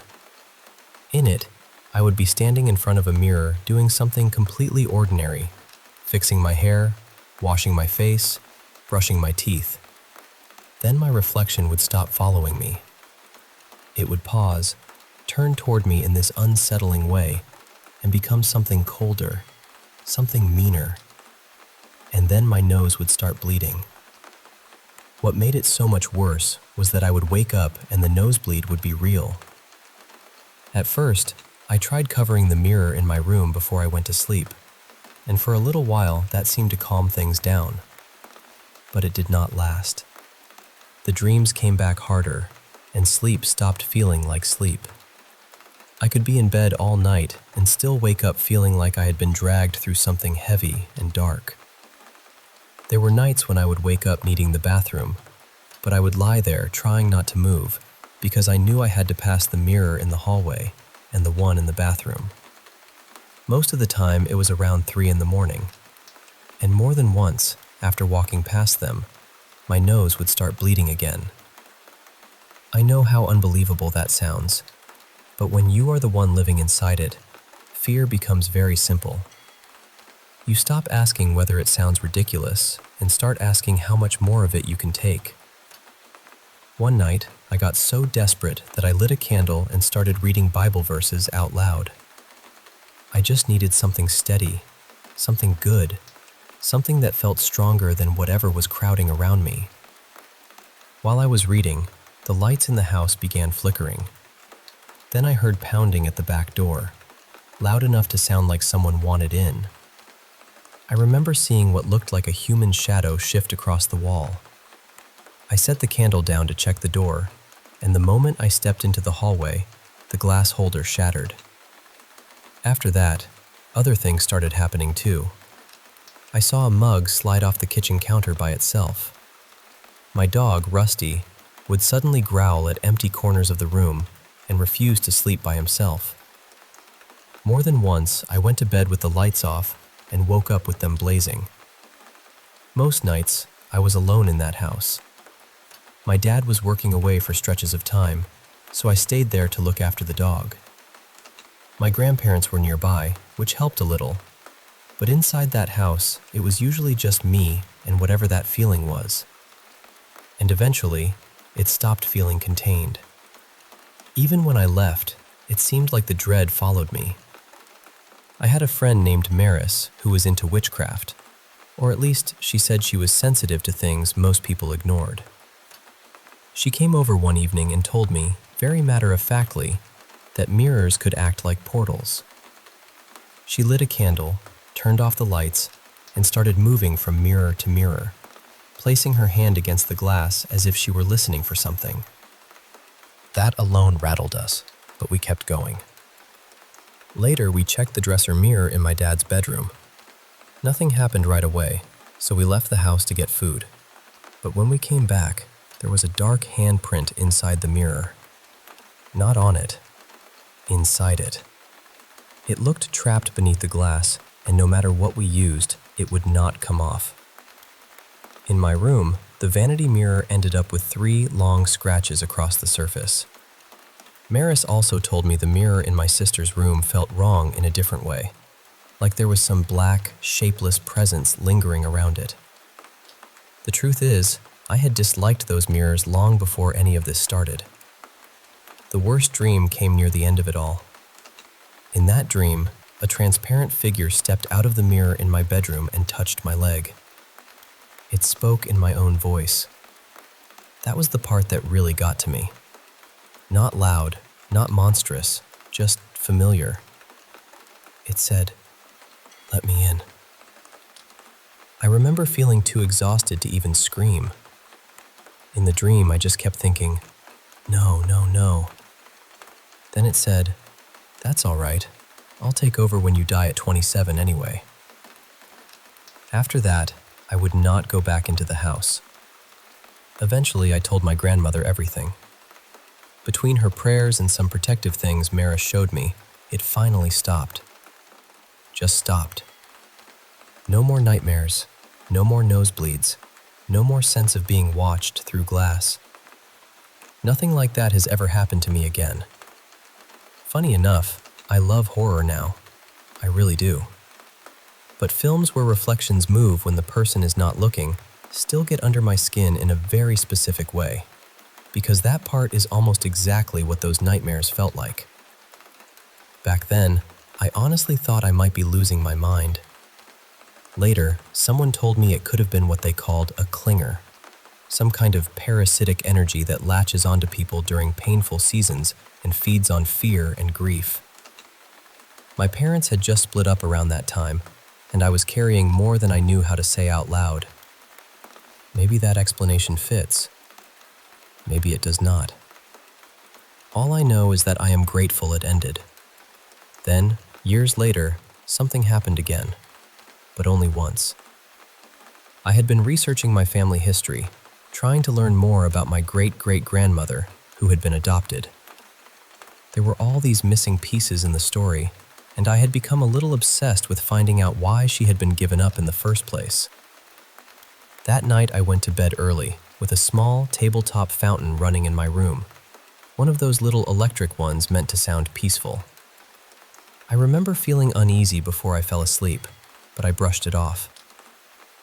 At some point in the night, I woke suddenly with that old, unmistakable feeling that someone was in the room with me. I looked toward the corner, and there was a man standing there. He was dressed in old-fashioned clothes, something like a dark suit and a top hat. Water was pouring from his mouth as if he were trying to speak through drowning. There was seaweed tangled in it. His eyes were red and strained, and when he reached toward me, he looked less angry than desperate. Then the choking got worse. His lips had this bluish tint, and his skin looked drained of life. What unsettled me most was that I was not fully terrified. When I woke the next morning, the fountain had shut off. And in the exact corner where the man had been standing, there was a puddle of water on the floor. I just stood there staring at it, because that was the moment I knew. It had not felt like a dream only because I was half asleep. Something had happened. Later that same day, I kept digging through family records and finally found the answer I had been looking for. My great-great-grandmother had been put up for adoption after her father died, and her mother could not support the children alone. He had died in a shipwreck. He drowned.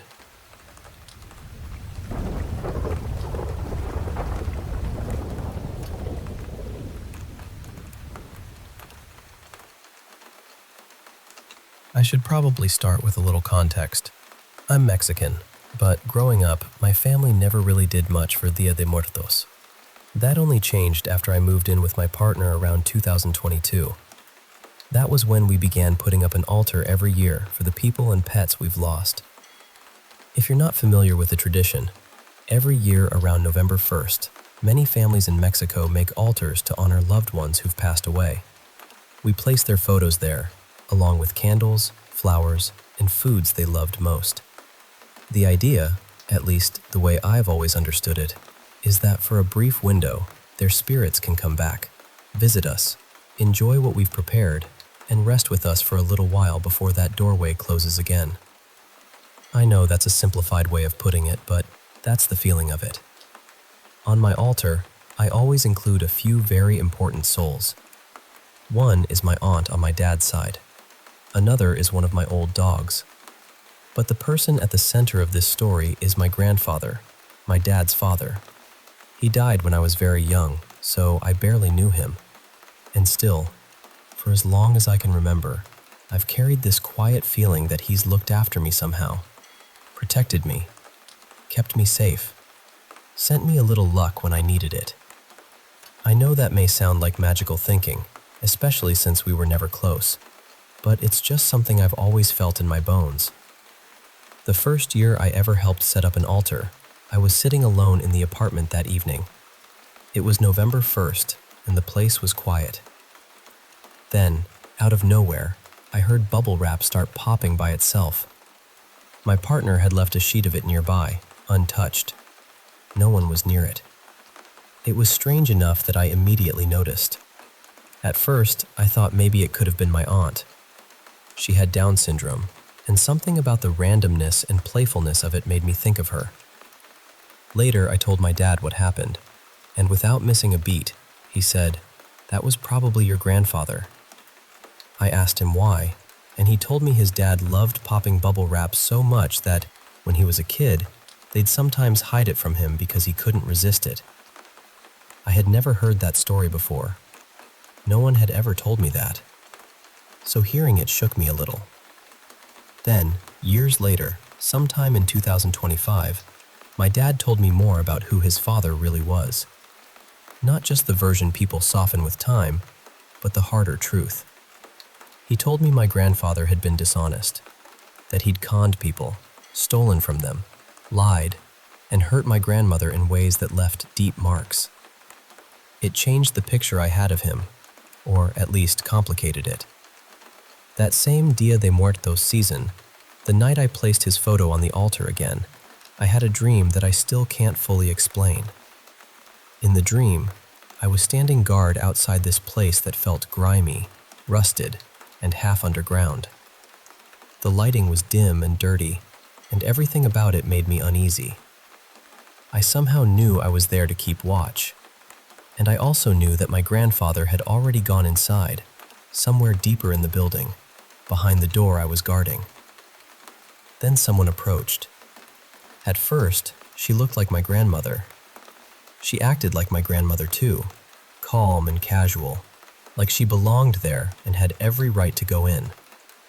She said she had something to take care of inside, just a quick errand, nothing important. But the second I looked at her, I felt this deep, instant distrust. Not confusion, not hesitation, certainty. I knew, somehow, that it wasn't her. That's when I shoved her back and held my ground. And the moment I did, her face began to change. It was still wearing my grandmother's features, but they started to warp, like wax softening near a flame. Her expression twisted into something furious and unnatural. Her face looked melted, angry, wrong.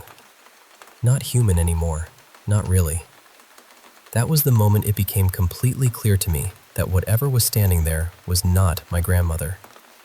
It was something else, something pretending to be her so it could get inside. I shut the door on it. On the other side, it became frantic, angry, desperate. It wanted in so badly. When it realized it couldn't force its way through the door, it started peering through the windows, trying to look inside. trying to find another way in, but it couldn't enter. And somehow, even in the dream, I understood what was happening. I felt like my grandfather had come to rest for a while, just as we believe our dead can do during Dia de Muertos. But I also felt that something else had come looking for him. Maybe someone he had wronged. Maybe something tied to the harm he'd caused in life. Something that hadn't let go. Even now, every time I tell this story, I get chills. Real chills. The kind that come from somewhere deeper than memory. I've told this story many times, and nothing about it has dulled. If anything, it still feels just as sharp, just as unsettling. And that's what stays with me most. It never felt like just a dream. It felt like I was there for a reason. Like I was meant to stand at that door and keep something out.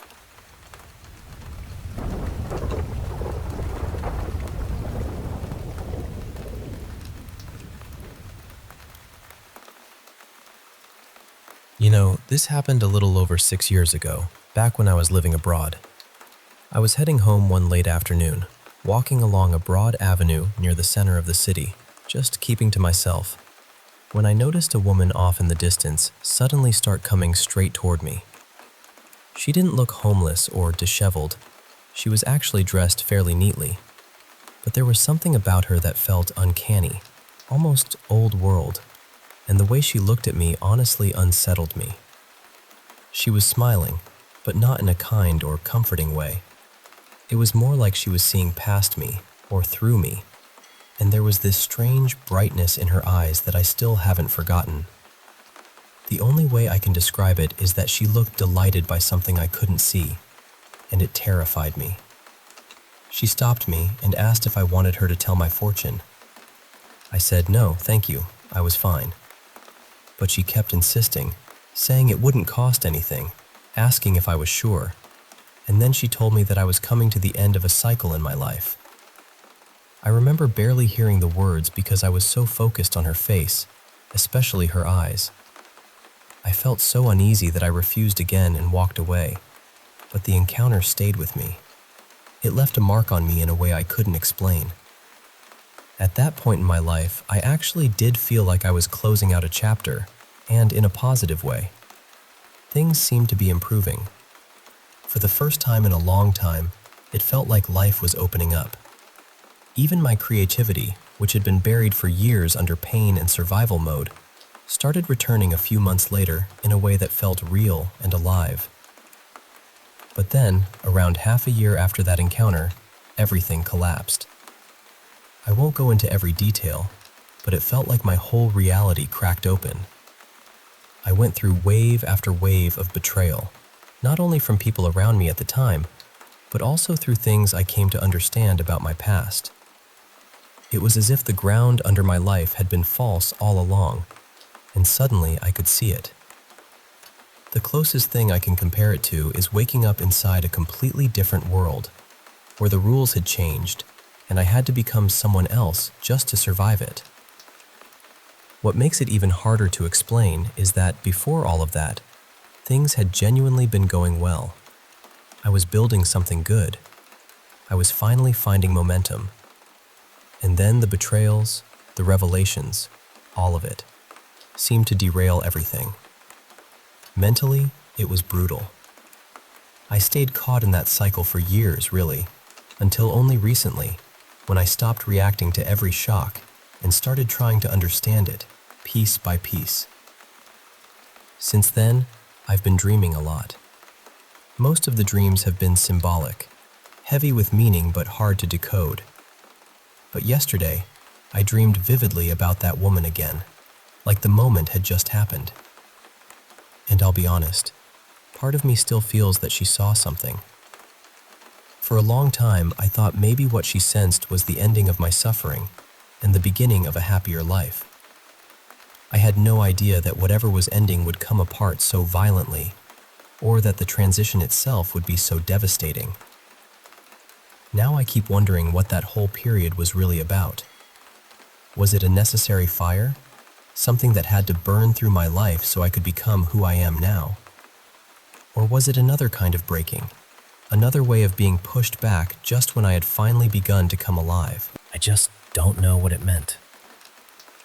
And I still think about that day, and about her. And I can't help but ask whether anyone else has ever had a stranger say something over them that later felt hauntingly real. Whether anyone has ever met someone who seemed to carry that kind of presence, or that kind of power.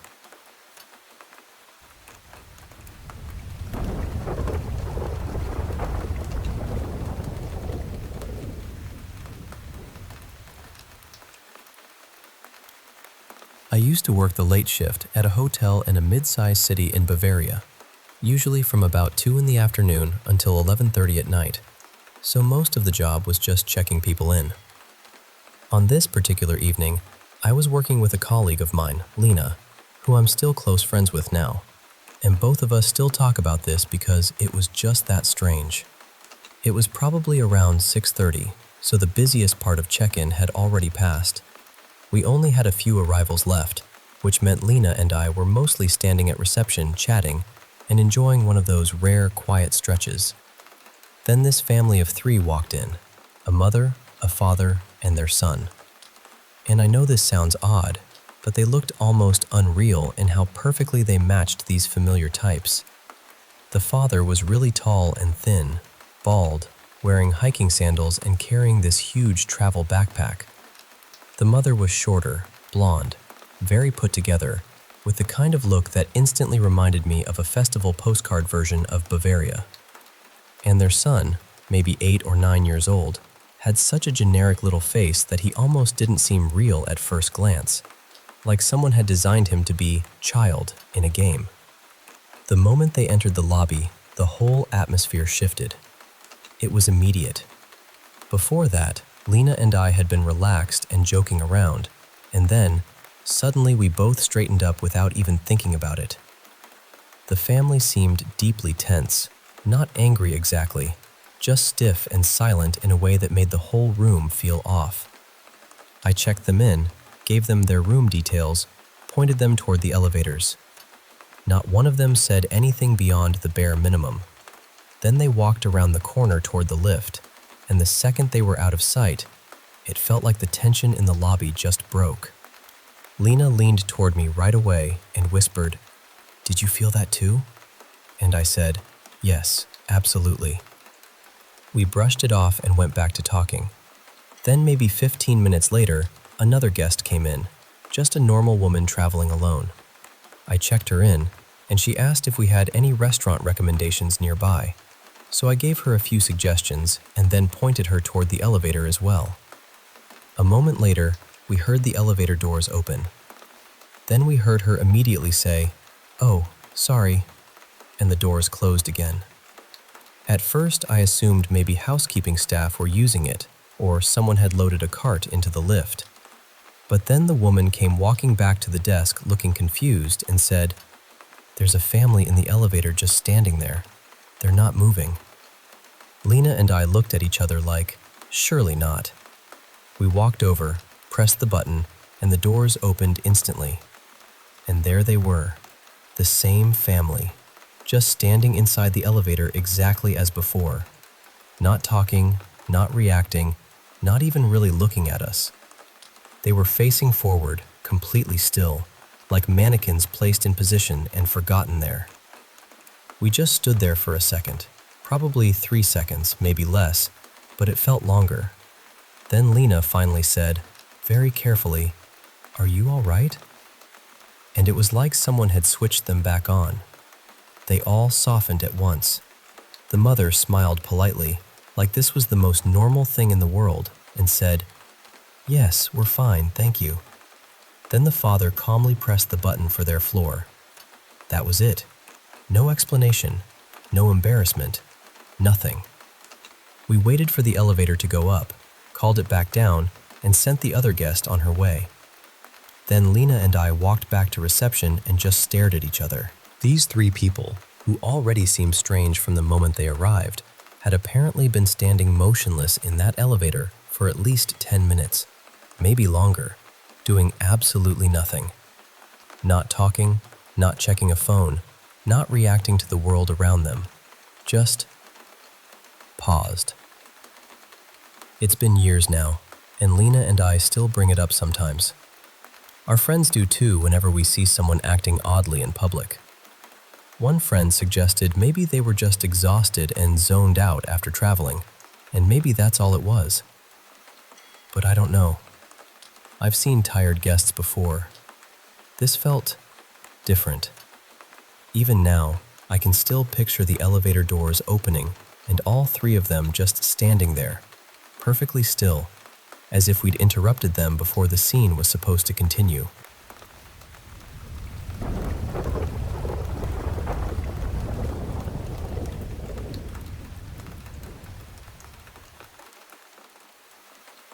I want to tell you about something that happened to me years ago on a camping trip in British Columbia, and even now, I still can't explain it. There were 6 of us out there, deep in the woods off an old logging road. We'd all camped plenty of times before, so this wasn't new for us. And just so you know, nobody had been drinking or smoking that night. One of our friends was staying sober, so the whole trip was dry. We were sitting around the fire, just talking like usual, when my friend Mason suddenly went quiet. He lifted his head a little, like he was listening for something. Then he told us, very seriously, to stop talking and listen. And the second I paid attention, I felt it too. The forest had gone completely silent. I don't mean calmer than usual. I mean dead silent. A moment earlier, there had been frogs, birds, all the little sounds you expect in the woods at night. Then, all at once, nothing. No movement, no rustling, no calls. I could only hear the fire cracking softly. It felt like the air had been pulled right out of the forest. Mason worked in forestry and spent half the year out in the bush, so if anyone knew those woods, it was him. He said, "Guys, there could be a cougar or a bear nearby. The forest doesn't go quiet like this for no reason. We should probably move to the trucks." But before any of us could do anything, we saw it. Out near the tree line, maybe 100 feet away, there was this red orb moving between the trees. It wasn't a reflection. It wasn't headlights. It wasn't someone with a flashlight. It looked like a glowing glass sphere, about the size of a beach ball, with fire burning inside it. It gave off its own light. You could actually see a faint red glow touching the trees as it passed. It moved at about walking speed, weaving through the forest, and we could see it slipping behind some trees and in front of others. We just sat there staring at it. Nobody said a word. We were too shocked. It lasted maybe 20 seconds, then slowly faded out. And about 10 seconds after it disappeared, the sounds of the forest came back, like someone had flipped a switch. That was when the fear really hit me. The silence had already put me on edge, but seeing that thing made my whole body react. My stomach dropped. My heart was pounding so hard I could hear it. I've had genuinely dangerous moments in my life, and somehow this felt worse. It was like my brain kept trying to make sense of what I was looking at and just couldn't. We all stood up almost immediately. We barely even talked. A couple of us muttered, "What was that?" and "Did you see that too?" We all had, every one of us. There were 6 people there, and we all saw the same thing. For some reason, maybe because we wanted there to be a logical explanation, we took a quick look around. But there was no road nearby, no other campsite, nothing that could explain a moving red light in that part of the forest. And honestly, checking only made it worse. So we left. We packed up fast and drove about 20 or 30 minutes until we found a paid campsite with other people around. It was probably around 1 in the morning by then. We just needed to be somewhere that didn't feel so isolated. The next morning, the campsite owner came by because people usually didn't show up that late. We told her what happened, half joking, because saying it out loud made it sound unreal. But the second we described it, her face changed. She went completely serious. I don't know what I believe. I'm not going to pretend I have answers. All I know is that it happened. We were experienced campers. We'd heard strange noises before, seen weird flashes in the sky, run into sketchy people in the bush, but those things always had some possible explanation. This didn't. Mason was so shaken by it that he didn't even want to talk about it for a long time, and going back to work in the woods messed with him for months. Even now, all these years later, we still bring it up sometimes when we're together. And every time we do, it gets under my skin all over again. I still get that same cold feeling thinking about how the woods went silent, and then that red light appeared. And to be honest with you, even telling you this now gives me the creeps.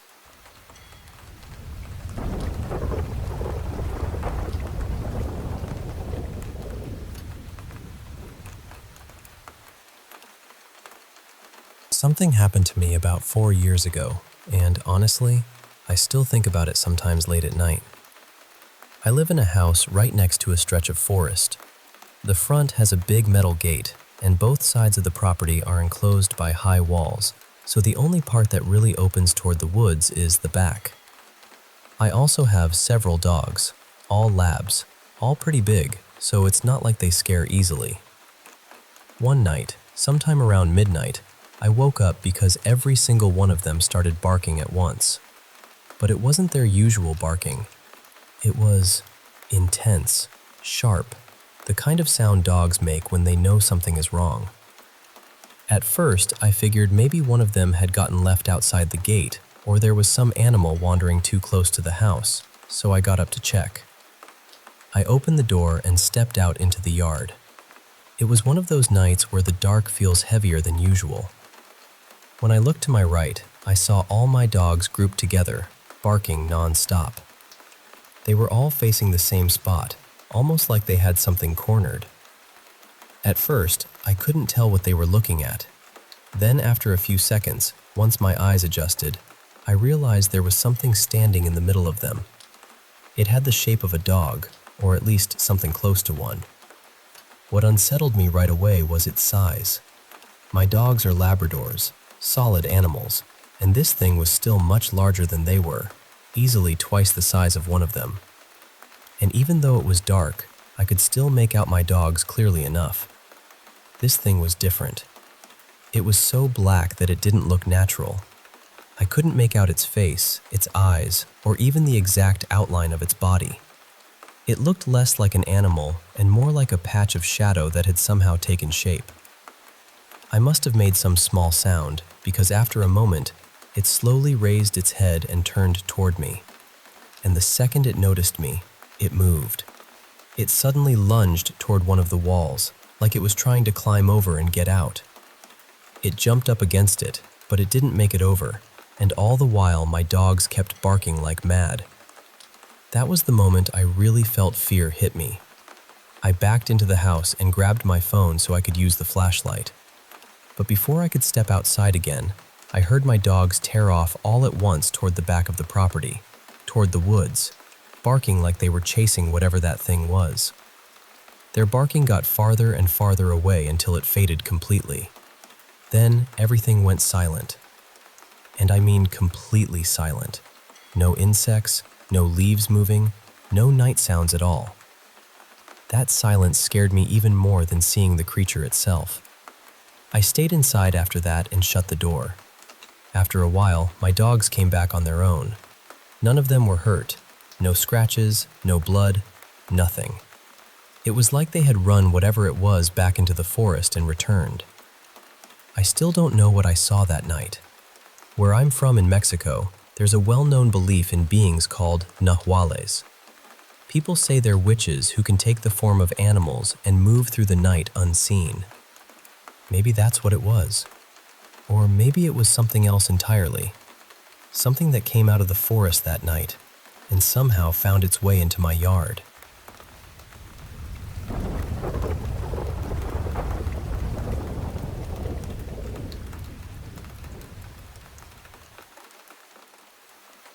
You know, the two properties I mentioned have been in my family for well over a century. Back in the early 1900s, when rural Canada was still so spread out that neighboring settlements could be a full day's horseback ride apart, it was pretty common for farmers to open their homes to travelers passing through. The original house on my parents' land sort of worked like an informal bed and breakfast for people who needed a place to rest for the night. The first strange thing my family ever talked about happened when my stepdad, who I'll call Ray, was just a kid. One night, he woke up and wandered into the living room, and there was a man standing by the wood stove. Ray said he was wearing a short-brimmed hat and looked like he was either warming himself or tending the fire. What makes it eerie is that Ray actually spoke with him for a bit, like it was completely normal, and then just went back to bed. The next morning, he found out there hadn't been any guests in the house at all that night. Later, when he described the man, the family realized he matched someone who used to stop there years before, a man who had already died. And then there's the part that honestly unsettles me the most, what I can only describe as a mimic. I really do believe there's something here that can imitate people. Too many separate people I know have had experiences with it for me to brush it off. My mom has had full conversations with what she thought was Ray, only to learn he wasn't even in the house. And the reverse has happened too. The strangest one for her was when she was trying to nap on the couch. She said Ray had been talking to her before she laid down, and even after she settled in, she could still hear him and kept responding in her head, getting more and more irritated, thinking, "Please, just let me rest for a minute." But the whole time, he was actually outside in the garage working and had never come back in. Another time, Ray was out in the backyard doing chores when he heard several hard taps on one of the windows from inside the house. He turned and saw the outline of my mom through the glass, so he went in to see what she needed. But when he got inside, she wasn't there. She hadn't been in the house for hours. One of the creepiest stories happened when my friend Jonah stayed over when we were teenagers. He slept on the couch under the big front window that looks out into the yard. The next morning, he looked completely rattled. He told me that during the night, he felt me shaking him awake, urgently telling him I needed to show him something. He sat up, rubbed his eyes, and realized I wasn't in the room at all.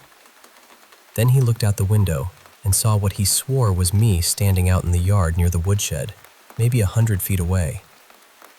The thing is, he had no idea about any of the stories connected to the property.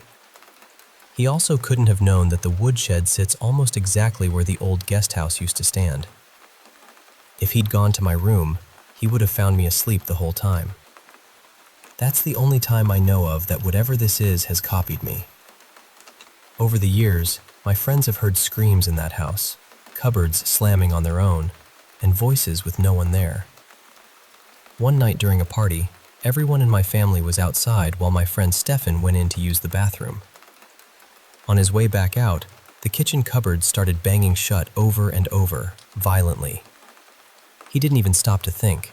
He grabbed his shoes, bolted outside, tossed them onto the lawn, and stood there trying to put them on with shaking hands.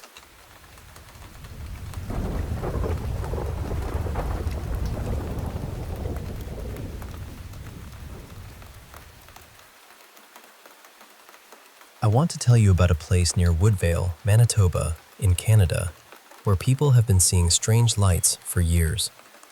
There's a stretch of railway tracks just east of town that a lot of locals avoid after dark, especially around the middle of August. That's when the sightings seem to happen most often. People talk about glowing orbs appearing out there at night, moving in ways that don't feel random at all. The story I grew up hearing was about a railway worker named Daniel, who used to walk the tracks carrying a lantern. One night, he was struck by a train and killed, and ever since then, people say his spirit comes back as those lights. There are different versions, of course, like there always are with stories that get passed around for generations, but that's the one that stayed with me. And the unsettling part is that these lights don't just appear. People say they react, they follow, they chase. My uncle and two of his friends had an experience out there that shook them badly.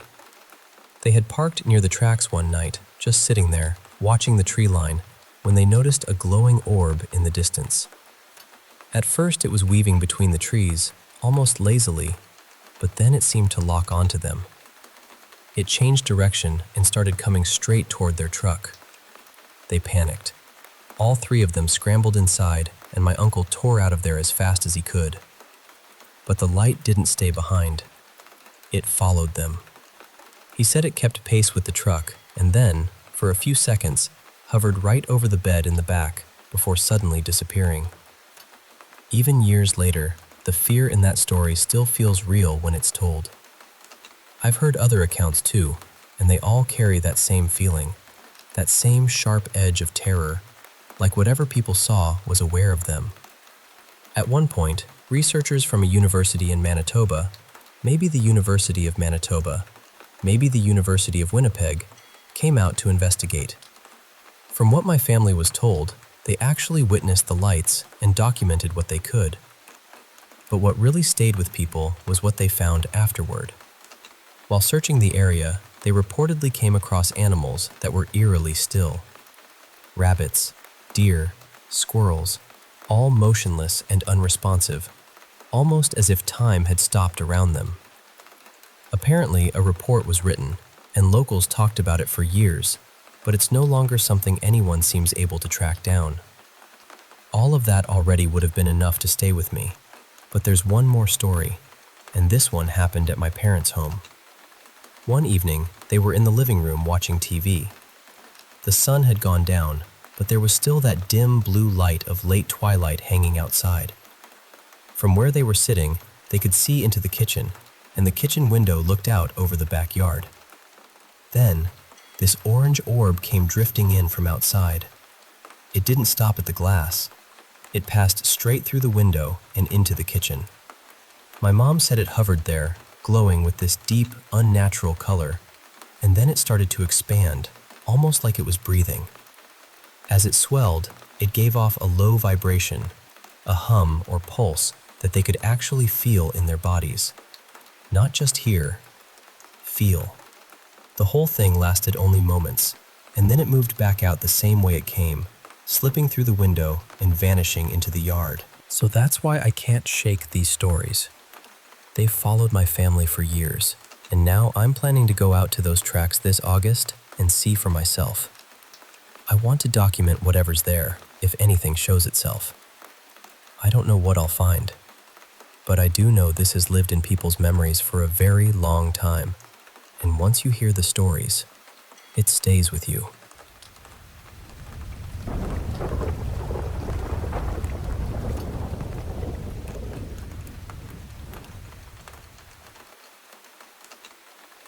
I had a really unsettling dream out of nowhere, and honestly, it shook me more than I expected. I do not dream very often, and when I do, it usually feels like one of two things. Either it is showing me something I need to reflect on and heal, or it turns into a nightmare.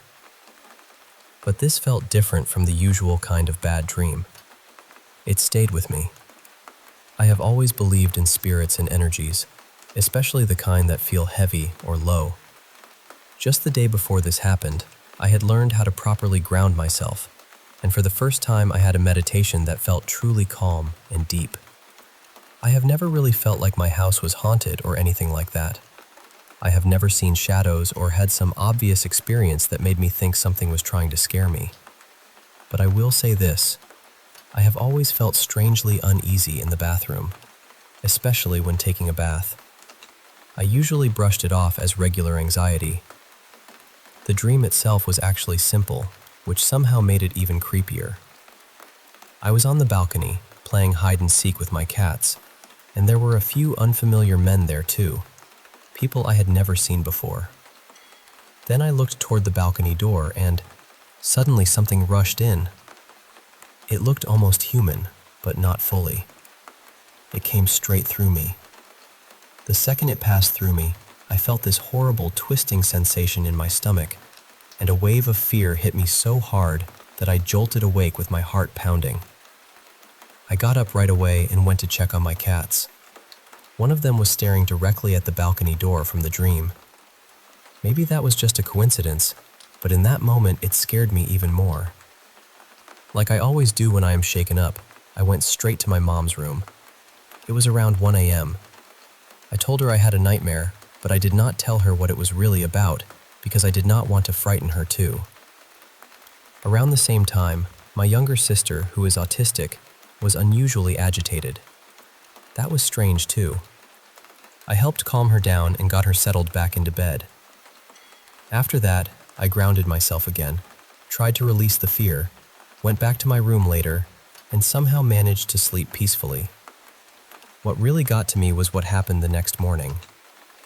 My mom told me that after I left her room, she had a nightmare too.